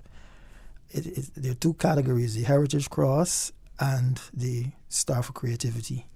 And the Heritage Cross and the Star for Creativity are among the award categories, and they were presented this year. There were 7 awardees, culture makers, volunteers, and other supporters of the arts. And it's a great opportunity for the CNCF to shine its light on those who have blazed a trail in building, sustaining, and revolutionizing Cayman arts, scene, and culture, while reminding us where we've come from. Yeah. So this year, list of awardees, we have Conroy Ebanks from Cayman Brac. He will be receiving a Star for Creativity Gold. Your good friend Ray Banker. He will be receiving a Star for Creativity Gold as well. The great Isaac Geraldo Rankin. And I'll give you a little story about Mr. Isaac when I return, when I haven't finished. Papa Lou? Yeah, and Walton also from Cayman Brac. Deborah Barnes Tabora from the museum. Yeah, she'll be receiving a Heritage Cross Gold as well. We have Philip Smith, who's also from the Cayman Brat, and he's receiving the Bronze Award, Heritage, and Mr. George Jones will also be receiving an award, the Silver Award for Creativity. See that, man? Yes. So congratulations. Thank and you. just to add to what George said, each year there's a call for nominations for cultural and heritage organizations, and also from the general public. So, to a particular individual in this room with us, Susan. Susan is not in this room with us. She is. This is basically, informing the public now that if you have someone in mind that you think is deserving of an award such as the Heritage Cross or the Star for Creativity, please start putting your heads together and your lists together and putting them through to the CNCF for next year's event. Don't wait until 2 weeks before the event to put it forward. And I have one individual that I'm already going to put forward. Thank you, Mr. Susan, Sterling. Susan's well deserving. Mr. Jones? Yes, so I was making a point about Mr. Gerald O'Rankin. Last year we had the pleasure of taking him to Carrie Festa in Trinidad. And I don't know if you're familiar with Bob Jello? Yeah. with what he does. Yeah, man. It is a dying art in the Cayman Islands. Yeah. As a matter of fact, in the region. Yeah. And he was such a hit at the village, right, at the Carrie Festa village, because all of us had our own little representation within the village. And Mr. Geraldo was a hit. He was a hit with the young and the old. Young and hard, huh? And he was actually referred to in the closing ceremony of Carrie Festa because of the uniqueness of what he does. Yeah. Still making those nets by hand. And it was quite a spectacle. He had audience line up just to get a sample of his work. So here we have, a cultural icon, the traditions of the island that has been highlighted internationally. And it is things like this that we need to impart on the younger generation. Mm-hmm. Hey, thanks for sharing that. And I may ask you more about it. I know we have a call, but before I go to the phones, with the greatest respect, we take that sort of thing for granted. I heard that story, and I said to the person, it took us, Caymanians, right? Here is somebody who leaves our shores and goes somewhere where probably, with the greatest respect to the rest of the Caribbean, that setting just created sort of or epitomized what heritage and culture is, right? Because that is the global Oscars for the Caribbean, if I can put it that way. Yeah. And the knitting of a net, what I found from one or two individuals, finding the materials and being able to find the people, the younger generation, with the time to take, to do it, because it's not simple. I mean, Bob Gerald makes it look easy, right? Yeah. I watched my dad doing it, and it's easy. Try casting the net.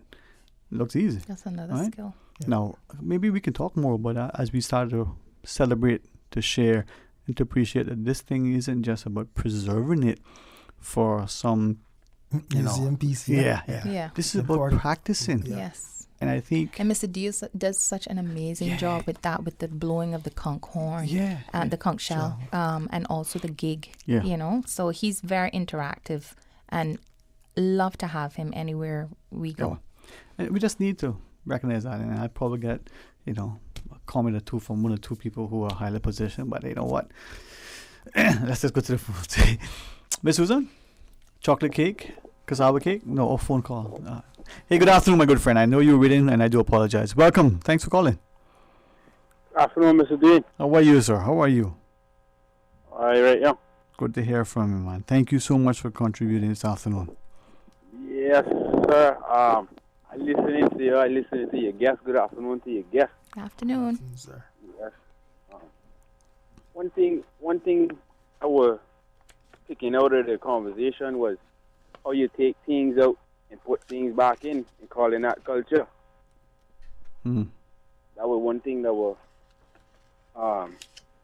brought to me, was that how things go. Like, one of the things, one of the things that get taken out of our culture is that special little plant, right? That come in like,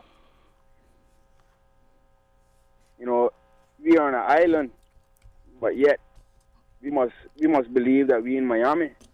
Mm. You know that not really, fulfilling for me on the island. Mm-hmm. Because when I on an island, I behave like I'm on an island. I know everybody. I treat everybody. You understand? Everybody that from Jamaica, everybody that from Honduras, everybody that from Cuba, all them is a part of me because we in the same hemisphere. We in the same Caribbean, little notch. Mm-hmm. And one of the things that keep bringing up to me is like how we keep fighting each other down.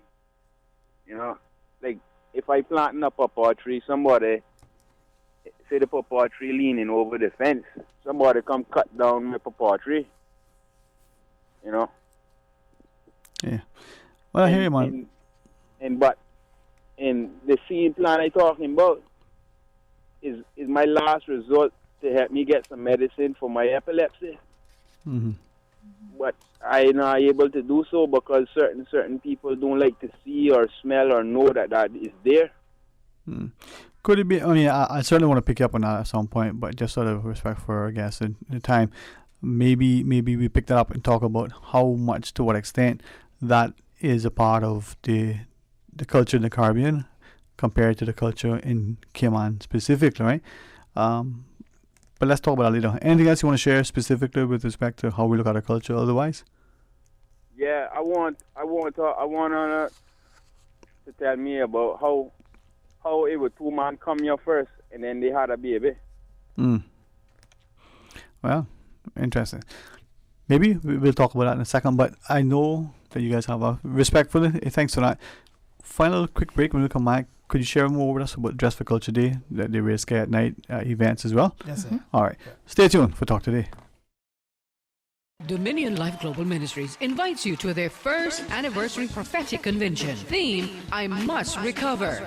February 13th through the 16th at the Georgetown Town Hall, featuring Apostle Joseph Jogona, Thursday and Friday, 7 until 9:30, and Sunday, 1 until 3:30, with an elegant Valentine's soiree on Saturday the 15th. If you need more information on the convention or to purchase tickets to the soiree, call 326-0744. The Dominion Life Global Ministries first anniversary convention, February 13th through the 16th at the Georgetown Town Hall. At Seaboard Marine, customers often ask us questions about their shipments. Hi, I'm thinking of buying a car from the States. Which port do you ship out of? Hi, we ship out of Miami, Houston, and Brooklyn. Just let us know your port of choice and we can provide you with a quotation and answer any questions you may have on insuring and protecting your vehicle during its journey. Shipping shore to shore, ValueMed Pharmacy is your community care partner for health and wellness needs. We offer convenient prescription processing at the counter and online at value-medpharmacy.com. That's VALU-medpharmacy.com, with pickup available at the Walkers Road or Boddentown location. We also accept transfer prescriptions from other pharmacies. More than just a pharmacy, shop ValueMed for personal care and beauty products from trusted brands, perfume and gift sets, Hallmark and greeting cards, baby clothes, footwear, handbags, swimwear, home decor, toys, school supplies, and stationery. And home convalescence aids like wheelchairs, walkers, crutches, canes, and hospital beds. With 2 locations to serve you, Walkers Road in Georgetown and in Evron Plaza, Boddentown. Visit ValueMed, more than just a pharmacy. Hi, I am Dr. Lee, Chief Medical Officer in the Ministry of Health. The Ministry and the Department of Public Health, along with our partners, are working hard to help protect residents from the novel coronavirus. Did you know that following travel advisories is especially helpful in controlling infections? So, avoid travel if you have a cough, flu-like symptoms, and a fever. It's also important to practice general infection prevention measures at all times. That means frequently wash your hands and avoid close contact with people suffering with acute respiratory symptoms. To read more about the Public Health's travel advisory and other updates, please visit hsa.ky. Talk today. But I do have some questions. Talk today. Cayman Islands' foremost listeners participation program. Talk today. Because there are more questions than answers. What the public is saying. Waiting to take your calls right now. Sterling Dwayne Ebanks.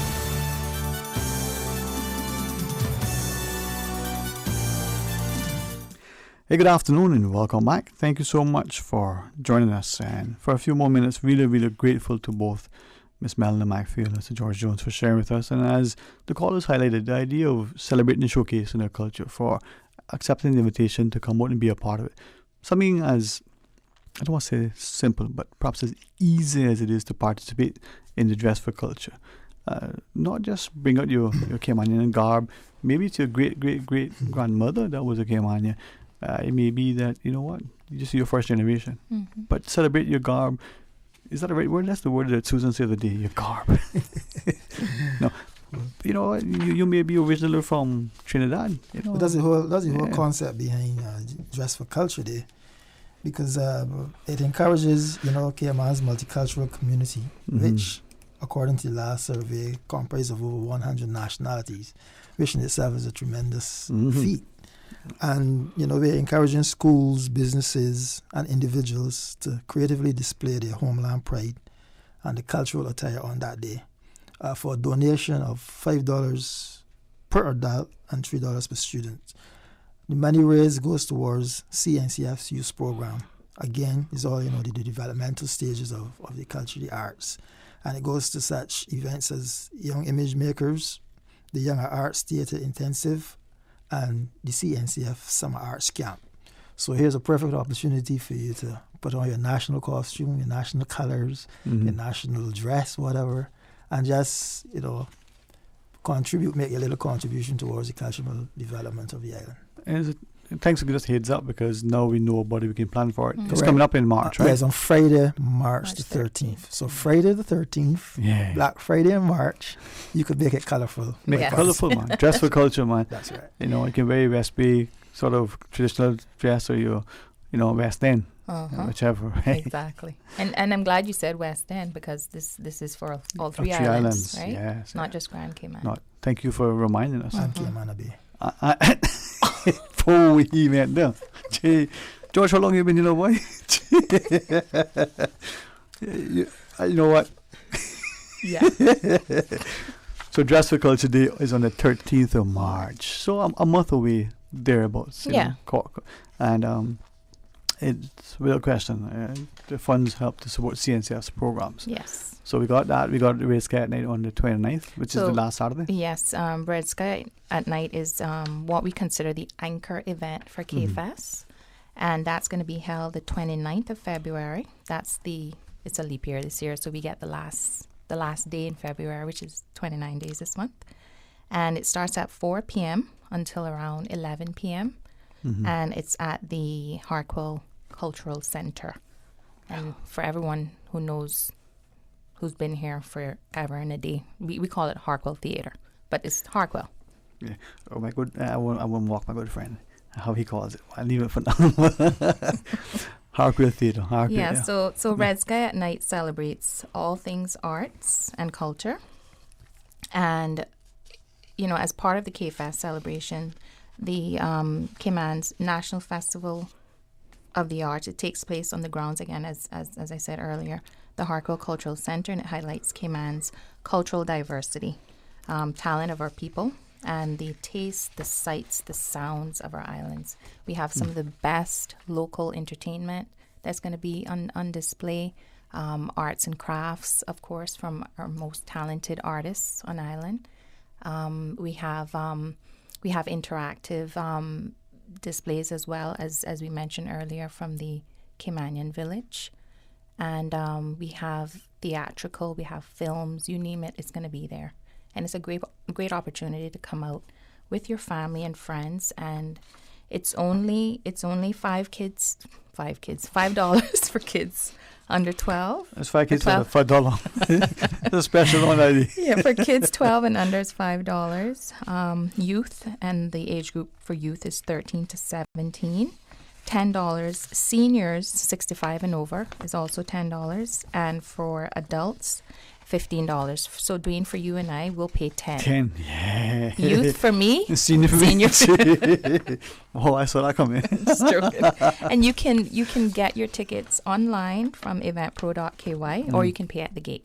All right. Pay at the gate or just we make it convenient for you to access those tickets. Or if you're, one of those last minute decision makers, you decide on the day of you want to go, show up at the gate and you can pay your admission then. And it's fun. You come and go for the day. You stay for the whole time if you want, and you get a chance to see. It is, and this is not meant to.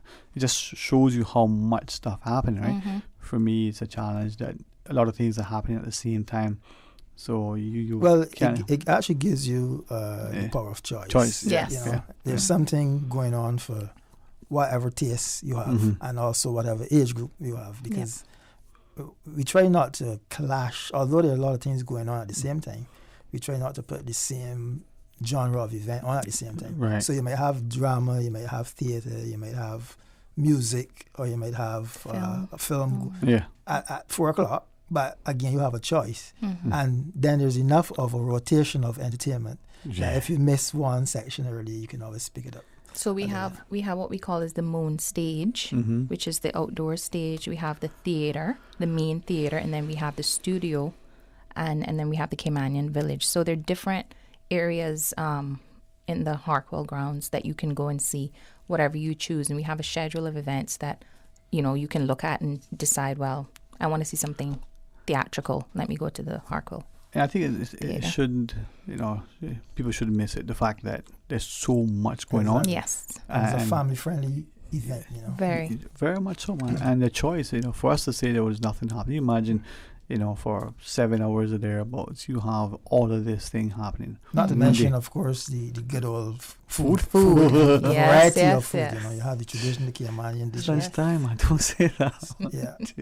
I also want to make one mention of an upcoming event we're having is a stilt walking workshop, which is being conducted by the National Cultural Foundation, and it runs from April 4th until May the 8th, which is the day before the official start of Cayman Carnival.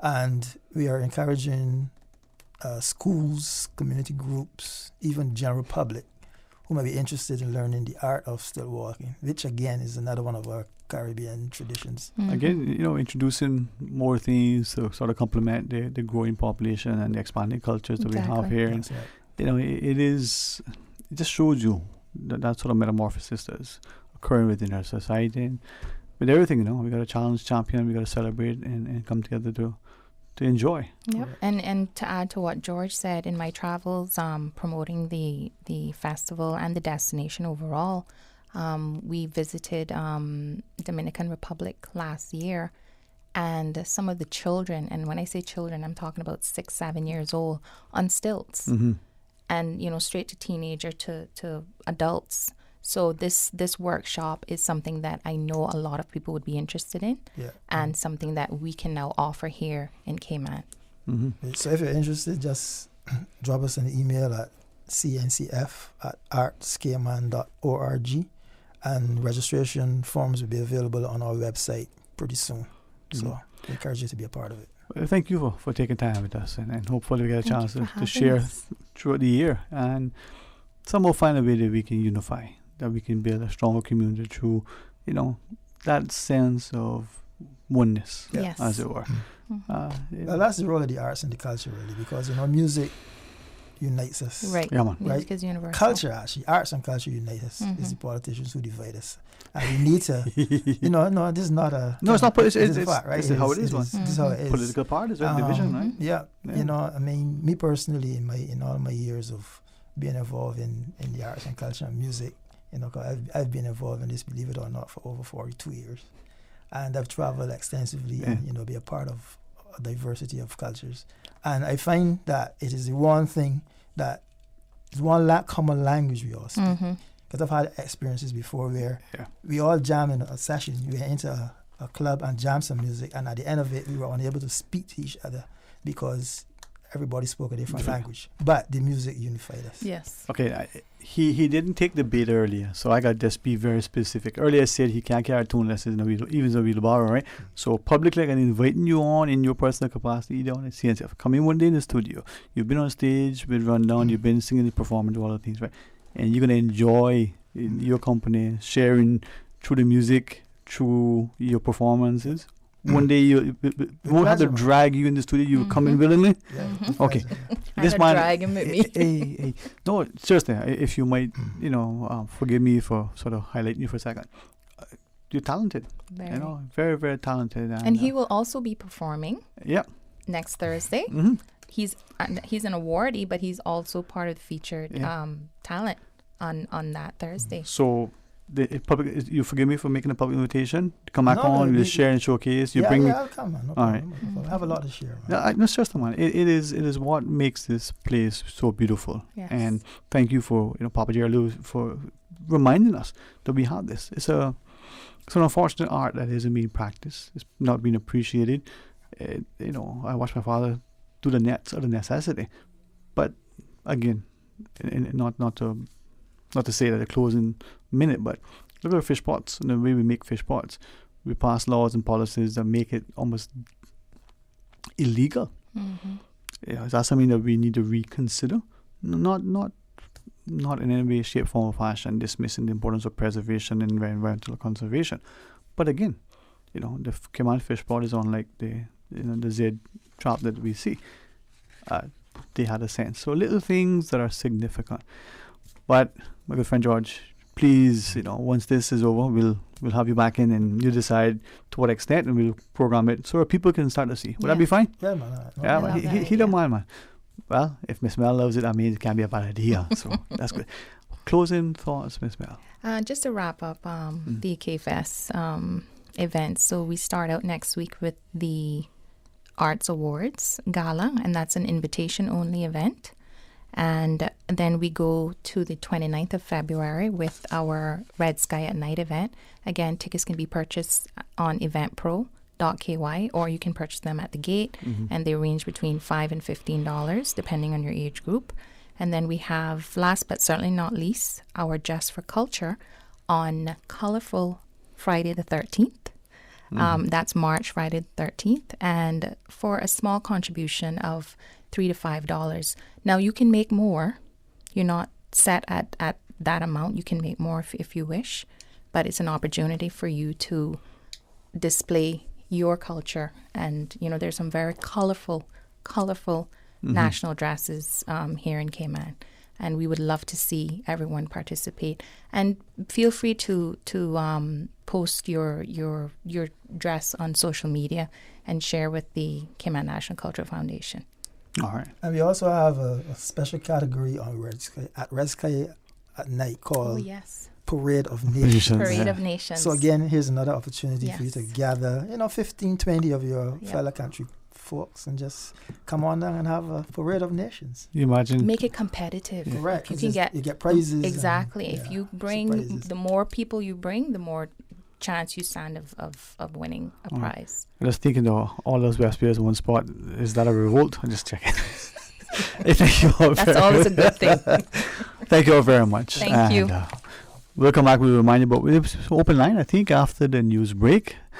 Again, join us. Stay tuned for Talk Today.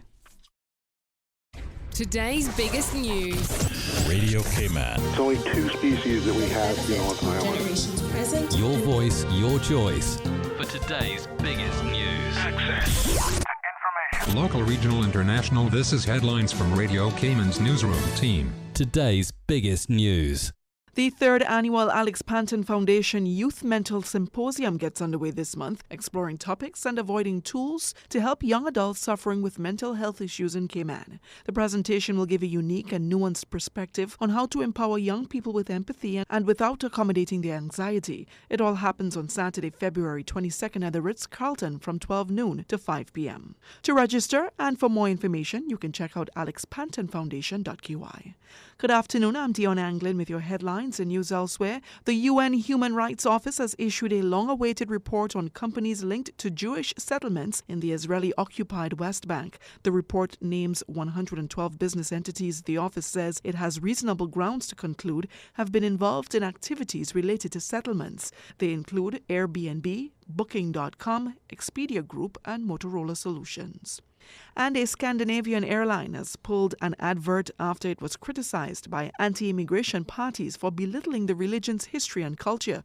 What is truly Scandinavian? Absolutely nothing. Everything is copied. The SAS advert begins. The iconic Swedish meatball, Danish pastry, and Scandinavian parental leave are then attributed to Turkey, Austria, and Switzerland. SAS said they believe they were the target of a coordinated online attack. That's a wrap of your headlines. I'm Dion Anglin. Stay in touch with Radio Cayman for the latest in news and information. Follow Radio Cayman on social media, Facebook, Instagram, Twitter. Download the Radio Cayman app or log on to our website, www.radiocayman.gov.ky. Radio Cayman, your voice, your choice, your radio. Your favorite family fun day is back. The 53rd Annual Agriculture Show at the Stacey Watler Agricultural Pavilion in Lower Valley. Theme, Agriculture for the Future. Ash Wednesday, February 26th. Family fun for everyone. Acrobatic show, cooking competitions, produce, plants, pony rides, petting zoo, rodeo, and so much more. Gates open at 7 a.m. with ample parking. General admission is only $10. Children ages 2 through 11, $5. And under 2 are free. Or buy your raffle ticket including entrance fee for a chance to win $20,000 and so much more. For more information, visit them on Facebook or 345agriculture@gmail.com. Put down your iPad and get back to your roots at the 53rd Annual Agricultural Show, February 26th in Lower Valley. Talk today. But I do have some questions. Talk today. Cayman Islands' foremost listeners' participation program. Talk today. Because there are more questions than answers. What the public is saying. Waiting to take your calls right now. Sterling Dwayne Ebanks.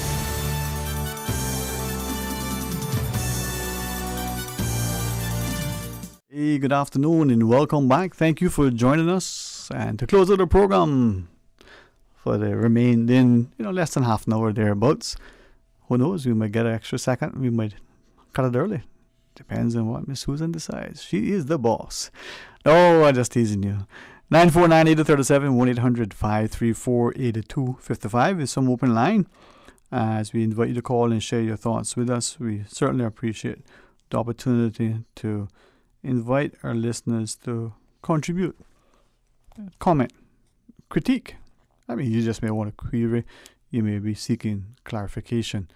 There's a lot that happens in this country, and sometimes, unfortunately, people have, not just because we got it in our start of our song, more questions than answers, but it's indicative of an inquiring society. You want to say a curious mind. Sometimes people ask a question, and some will recognize that in absence of timely, credible information that is accurate, information that comes from a trusted source, people may speculate, people may invent, people may even decide to say, well, you know what, unfortunately, I don't like that version of the truth, so here's an alternate truth. Not quite sure how that works, but at the end of all is said and done, what if you decide that this version is the one you like? Now, with that in mind, is there a particular thing that you wish to clarify or that you wish to ensure gets some semblance of public attention? Well, if we can offer that, go right ahead. 949-8037. Toll free with the kind compliments of Flow at 1-800-534-8255. Or you can WhatsApp 925-3261 and share your thoughts with us. Following the recent sort of closure, as temporary as it was with respect to the runway at the airport here on Grand Cayman, 3 people, just 3 people, I'm sure there are others, but only 3, sort of reached out to share their comments with me. One said, listen, is this now a time that we will look at maybe redeveloping the whole thing in another location very much similar to what may have been the discussion back in the 80s and the 90s. The person said, don't know what it would cost, but is it something that should be reconsidered? Second person said, well, is there a way in all of the development to somehow put in, just like you see in other places that may or may not be used for illicit purposes, some sort of runway, road, or access point that only serves as an emergency for certain things? And he gave sort of his perspective, and I'll try to repeat that. But we do have a call online. It is open line. Let's go to our phones. Good afternoon and welcome. You're on Talk Today. Evening, Dean. How you doing? Not too bad, sir. How are you today? Good, man. Elvis here on the block. Mr. Elvis, always a pleasure to hear from you, sir. Yeah, man. I was reading. I don't know if I am the only one, but England, the great country that I proud to have the flag flying over my head. Said within 5 years or 10 years that the weed would be, they didn't say decriminalized, or the thing about it said it would be fully legalized. Did you see that in the news? No, I did not see that specific news item. Well, it's on the BBC. I seen it on my phone, and I read it in its entirety. And they're getting it because they see that a market is there. Now I heard it through the grapevine. I'm not calling no name. That our chief medical officer is inquiring if it can be, the medical aid can be sourced locally, because we've been subscribing it now for go to 3 years, right? Something like that. Okay? So it's I don't know if our politicians are waiting until the big boys with all the money is in place that they go open it up to them, or what they're doing. But it's a sad story when we are surrounded by the world, that we can know what's going on in China within a minute, and we seem to turn our eyes on something that our young Caymanians, it would keep them out of prison. A lot of them, they can't read and write because the statistics say they're coming out and they're not doing good in school, right? You understand? Well, like the people that I talk to, I got out of school when I was 15 years old, Wow. So I for sure won't be the one making the eyes and doing the doctor to prescribe it, right? So it's an industry, but to me, how I see it with other politicians, anything that the locals can gain out of it without putting in a hell of a lot, it seems like that is, for some reason, just kept out of our reach, because it's a shame.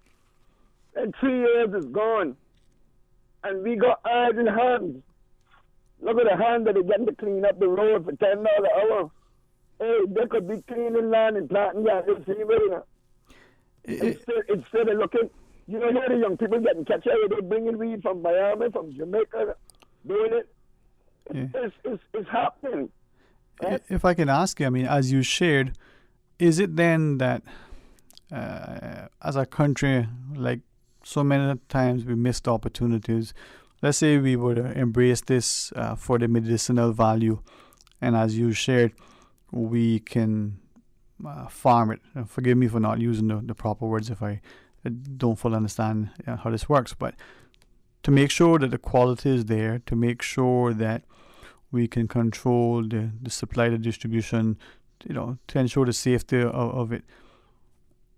What do you think is the reason? You referenced the waiting for the big boys, but is it because we are afraid as to how it would be perceived by others? Is it that those who have the authority now lack the foresight, the vision, the political conviction?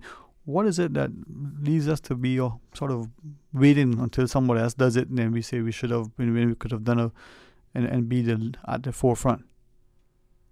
Come and tell you the problem that I see it. Yes, sir. You see. Okay, I think you're a fair example now, right? You see those ladies that won't get married there, Miss Bob and Miss Bush there, Mm-hmm. and the other lawyer that bought in his husband or his living partner, whatever. Mm-hmm. Okay, remember, every one of those people that started that, they have a college degree. They can go into the law and they can stand up to the politicians. You see, and they remember that, you know, in the Cayman Islands, you cannot get jailed for saying I want to marry someone I love, whether it's a man or woman, and you don't go to jail for it, you know, right? Mm-hmm. But you go up and down Georgetown with a placard saying I want my ganja free, and you getting pressure, friend. I got a sign up on my store right saying that grow what you smoke. You understand? Mm-hmm. No weed, no vote. It's there. And you know the joke I get about it? You know the people that come to me and shake my hand and say, you the guy that got that going on here? I say, yeah. I say, you know, we from this place, and you know, you guys got to stand up for your right. You know? Mm-hmm. But our politicians, well, look at all the church people and listen.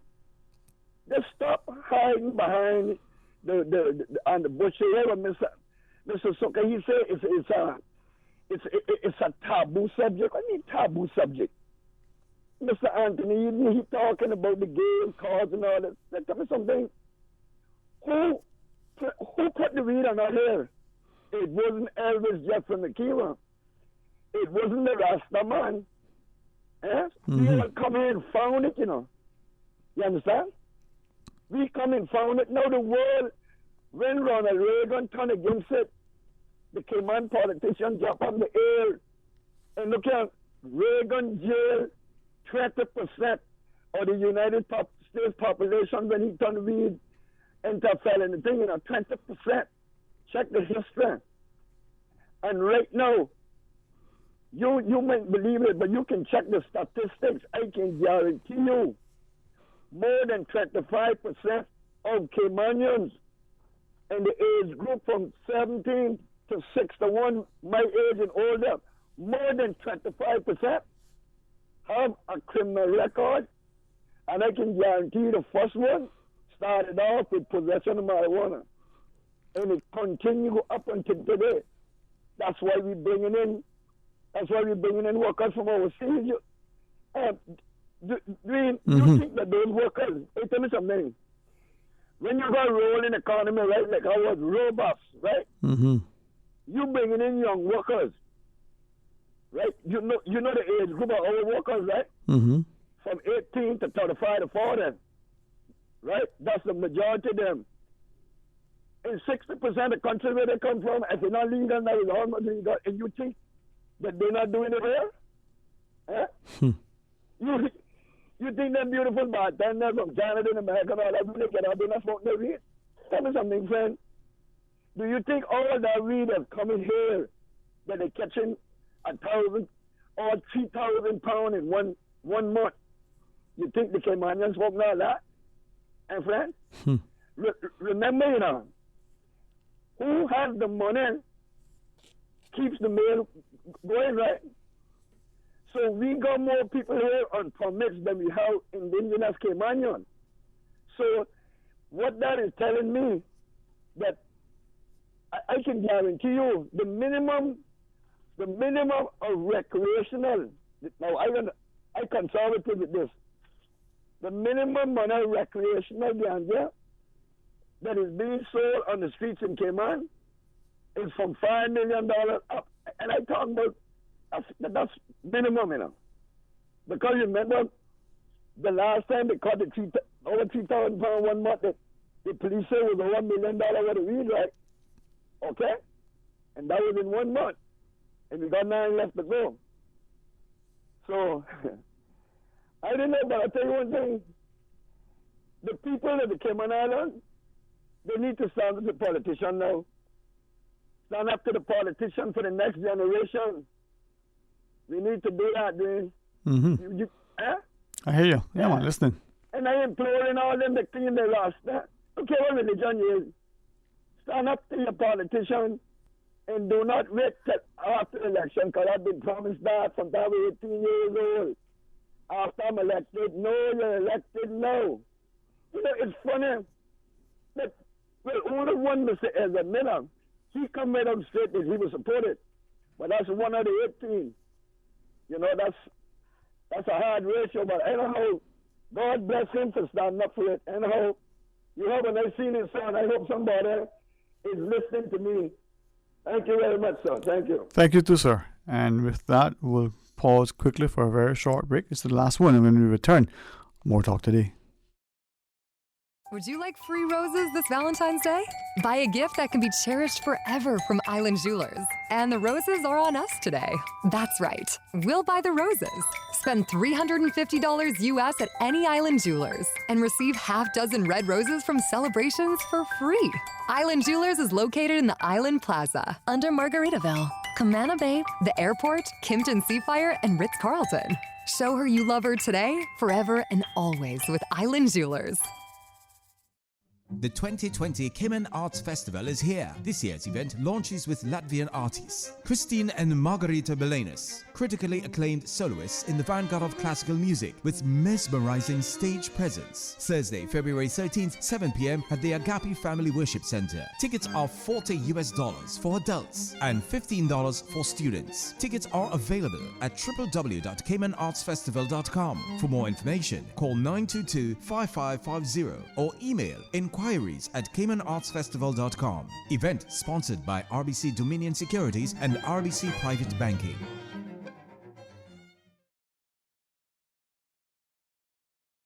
Good afternoon. Welcome back, Susan. Thank you very much for that. As we were looking at that last WhatsApp message here, the call is sharing simply, and the link that they sent through, I do apologize, the person would send it back through.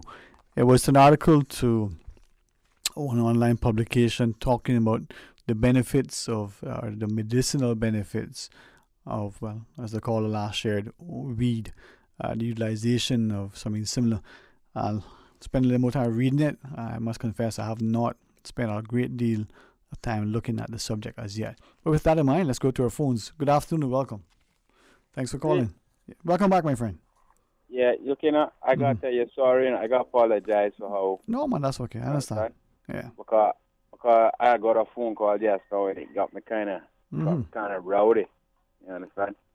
But, Mr. Dwayne, the reason why this is illegal in the first place, right, is because they used to make black people look them in the eyes. Used to make black people look white people in the eyes. You understand? It used to make black people try to step on white people's shadows. Those are the little reasons why they made this illegal. And Mr. Alden, he say, over his dead body. Now, come on now, man. Over a plant that God make, and this is such a Christian place. Supposed to be such a Christian place. No. Listen, Mr. Dwayne. I kind of hide back why I really want it for. You understand? Because listen, I got the epilepsy. You understand? Seizures, and nothing is helping me. You understand? CBD, no CBD oil don't work. It's the THC oil I work. I need you. Now, if they holding back my medicine, then that's against my human rights. That's against my human rights. They won't take me to court for that. And mind you, Mr. Dwayne, it's nothing against you or Miss Susan or Radio Cayman. I don't have nothing against you. But those politicians that kind of guide or let you know what you can say from what you can't say, or what you can support from what you can't support. Nah, man, no, sir. No, sir. This is ridiculous, man. I hate... What you say? Sorry, if I could ask if, as we talk about that whole discussion, and maybe it's the challenges of the subject and the way it's being presented globally, and perhaps it is that for this jurisdiction, it is still a bit tentative. But let me ask you, is it possible that as we consider making the medicinal aspect of it available to the populace, either through growing it ourselves and controlling the quality and ensuring the highest quality possible, could we do that without equally making it legal or decriminalize? Again, I think we get caught up in the terminology, despite what the lawyers say, almost one and the same. So that we got a medicinal aspect, you get it for medical reasons, epilepsy and other treatments, but you're not able to access it like you can other tobacco products. Could we do one and not the other? Well, if it wasn't for big pharma paying the doctors not to prescribe you that, you understand? Then we could have a talk about it. Right. And what they're doing is is they're taking it off. You see that drug list? Mm-hmm. That's Schedule 1, Schedule 2. Right. Yeah, cannabis is at Schedule 1. That means it has no medicinal purposes at all in their eyes. Mm-hmm. But right now, they just came out and said that, yes, it does cure cancer. Yes, it does cure this and that. All of this and all that. So, United States right now is taking it off of their drug list. And once they take it off of their drug list, decriminalize, legalize or not, you can't arrest me for it. That's how I see it. Mm-hmm. But here's the trick with Cayman, and I got to tell you once again, Cayman do not arrest you for cannabis. Cayman arrests you for ganja. Same thing, but just how it's been shared, is what you said. If they take you to court for cannabis, they're going against your human rights, and you have a civil lawsuit or a lawsuit you can file against them. Once they put you against ganja, once you recognize that you've been arrested for ganja, you're in the trap. That's the part. That's the part. So, from your perspective, then, a person has a cigarette, a ganja cigarette. Maybe that's what it's called, and they're arrested for it. Can you have a cannabis cigarette? And I mean, how do you differentiate between being arrested for ganja and for cannabis? Isn't it one and the same thing? It is one and the same thing, but not in the court. Right. So, is in the possession only legal if you have a prescription, and only in a certain form? I think the oil or whatever it is, not in the other forms. Again, I don't want to profess like I don't understand much about it, but I really don't know a lot about it at this stage. Or are you still learning? I'm trying, man. What indica and medicinal? What was the other? You told me the other day, huh? Makiva? Sativa. Oh, sativa. Indica and sativa, and then there was a third one you told me. Yeah, rudialis. Rudialis? Yeah, that can grow in the cold. Okay. I'll get there at some point. All right, final thoughts you want to share with us so we can take one more call? Yeah, please, man, please. I need some help here, man. Mm-hmm. I don't have no way to get this thing off of me, man. I not grew up like this with epilepsy. I don't know where this come from in me. Yeah, man. I wonder sometimes when, as you shared publicly, something that you believe could be of value to you, just like we may see someone needs a law, in needs of a lawyer to help navigate something. It could be a civil issue. It could be something to do with their estate. Sometimes it seems that we can't get the help we need because we don't have the loud voice or the financial resources. Maybe there's someone out there who can help you. I'm prayerful. Let's see what we can do. Hey, thanks, man. All right. One final call. Good afternoon and welcome you on Talk Today. Hello, sir. Good afternoon, Rambo. Welcome back, man. How you doing? Yeah, good, man. Can't complain, man. Yeah, man. Best, right? Listen, like we said early on, right? Mm-hmm. For decades, right? Okay, man, political periphery, state and church, now. So, like, I see 2016, a call rooster winning by gonna have our list. The former commissioner there, Beans. Mm-hmm. Party for Central contingency. Although he was a co-host there. Mm-hmm.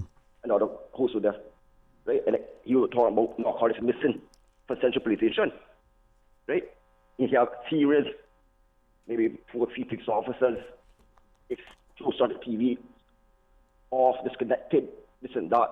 You know, I call in, I tell them straight up, you lucky this like Mexico, a different scenario, right? 2-2's on the corner, heroin, right? That's certain demographics and came out. That burned the candle. You hear about that? So I come from. Mm-hmm. And so then I think from October or November last year, Bernie Sanders, he's saying legalize cannabis in the whole continent. And it will last month again to begin the year. Right? Legalize marijuana, herbs, whatever you want to call it. Legalize it fullest. Right? In every citizen, immediately the convictions expunged. Okay? Mm-hmm. And Andrew Yang, the politician, right? Let me talk, the candidate, he stepped out the race. He can't handle heat. Where I come from? Mm-hmm. Instead of, like I was telling you yesterday,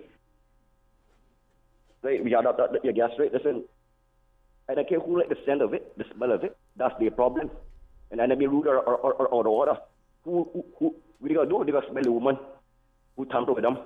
You see where I come from? Mm. And I say again, I think last week I telling you, at least we need a border come, a small token, right? But right now, then we legalize and while trying to interrupt me, Sterling, I think during the earthquake, I saw the same thing with BBC too now. The legalize of the UK. Yeah, they got to do that. We do not interdiction of a police state. You're not going to boundaries and barriers for that. Okay? Mm. You see what alcohol do your brain or your liver, your judgment are impaired. Well, you can legalize the husband. Really true. Mm. I hear a politician last week talk about certain jobs if about herbs and that. That's a petty argument. You know who to condemn you or prejudge you. They're doing herbs or other lesser things. Hello, we got a bit of coffee. So then, one of these days, touch base with me. Yeah, man. Call me. Yeah, man. Right, free up. Cool, man. All right. More time, man. More time, man. Hey, thanks very much. And it's what makes the society go around. Not just the tenacious sort of a very determined approach, but the informed courageousness of some. And despite the different perspectives and opinions, maybe healthy public discourse can allow us to be not just informed, but hopefully, convinced of our positions, or mindful to embrace another perspective. Now, as we hope, is our endeavor anyway, that this platform allows public discussion in a civilized, meaningful way. Please always accept the invitation to challenge, to comment, to share, to critique. Sometimes you may be very eloquent in your presentation. Sometimes you may just be frustrated and need to air, your thoughts in a way to help you to get some sort of traction in your thinking and the like. Well, if we can, let us know how we can help facilitate. Now, tomorrow, I believe, if our calendar is correct, it's Thursday, and we're happy to be able to continue our partnership with the Cayman Arts Festival. If things go according to how we expect, we're going to have some good fun in the studio, showcasing some excellent talent. Some of the visiting musicians will join us, and if we can pull that off, it'll be excellent.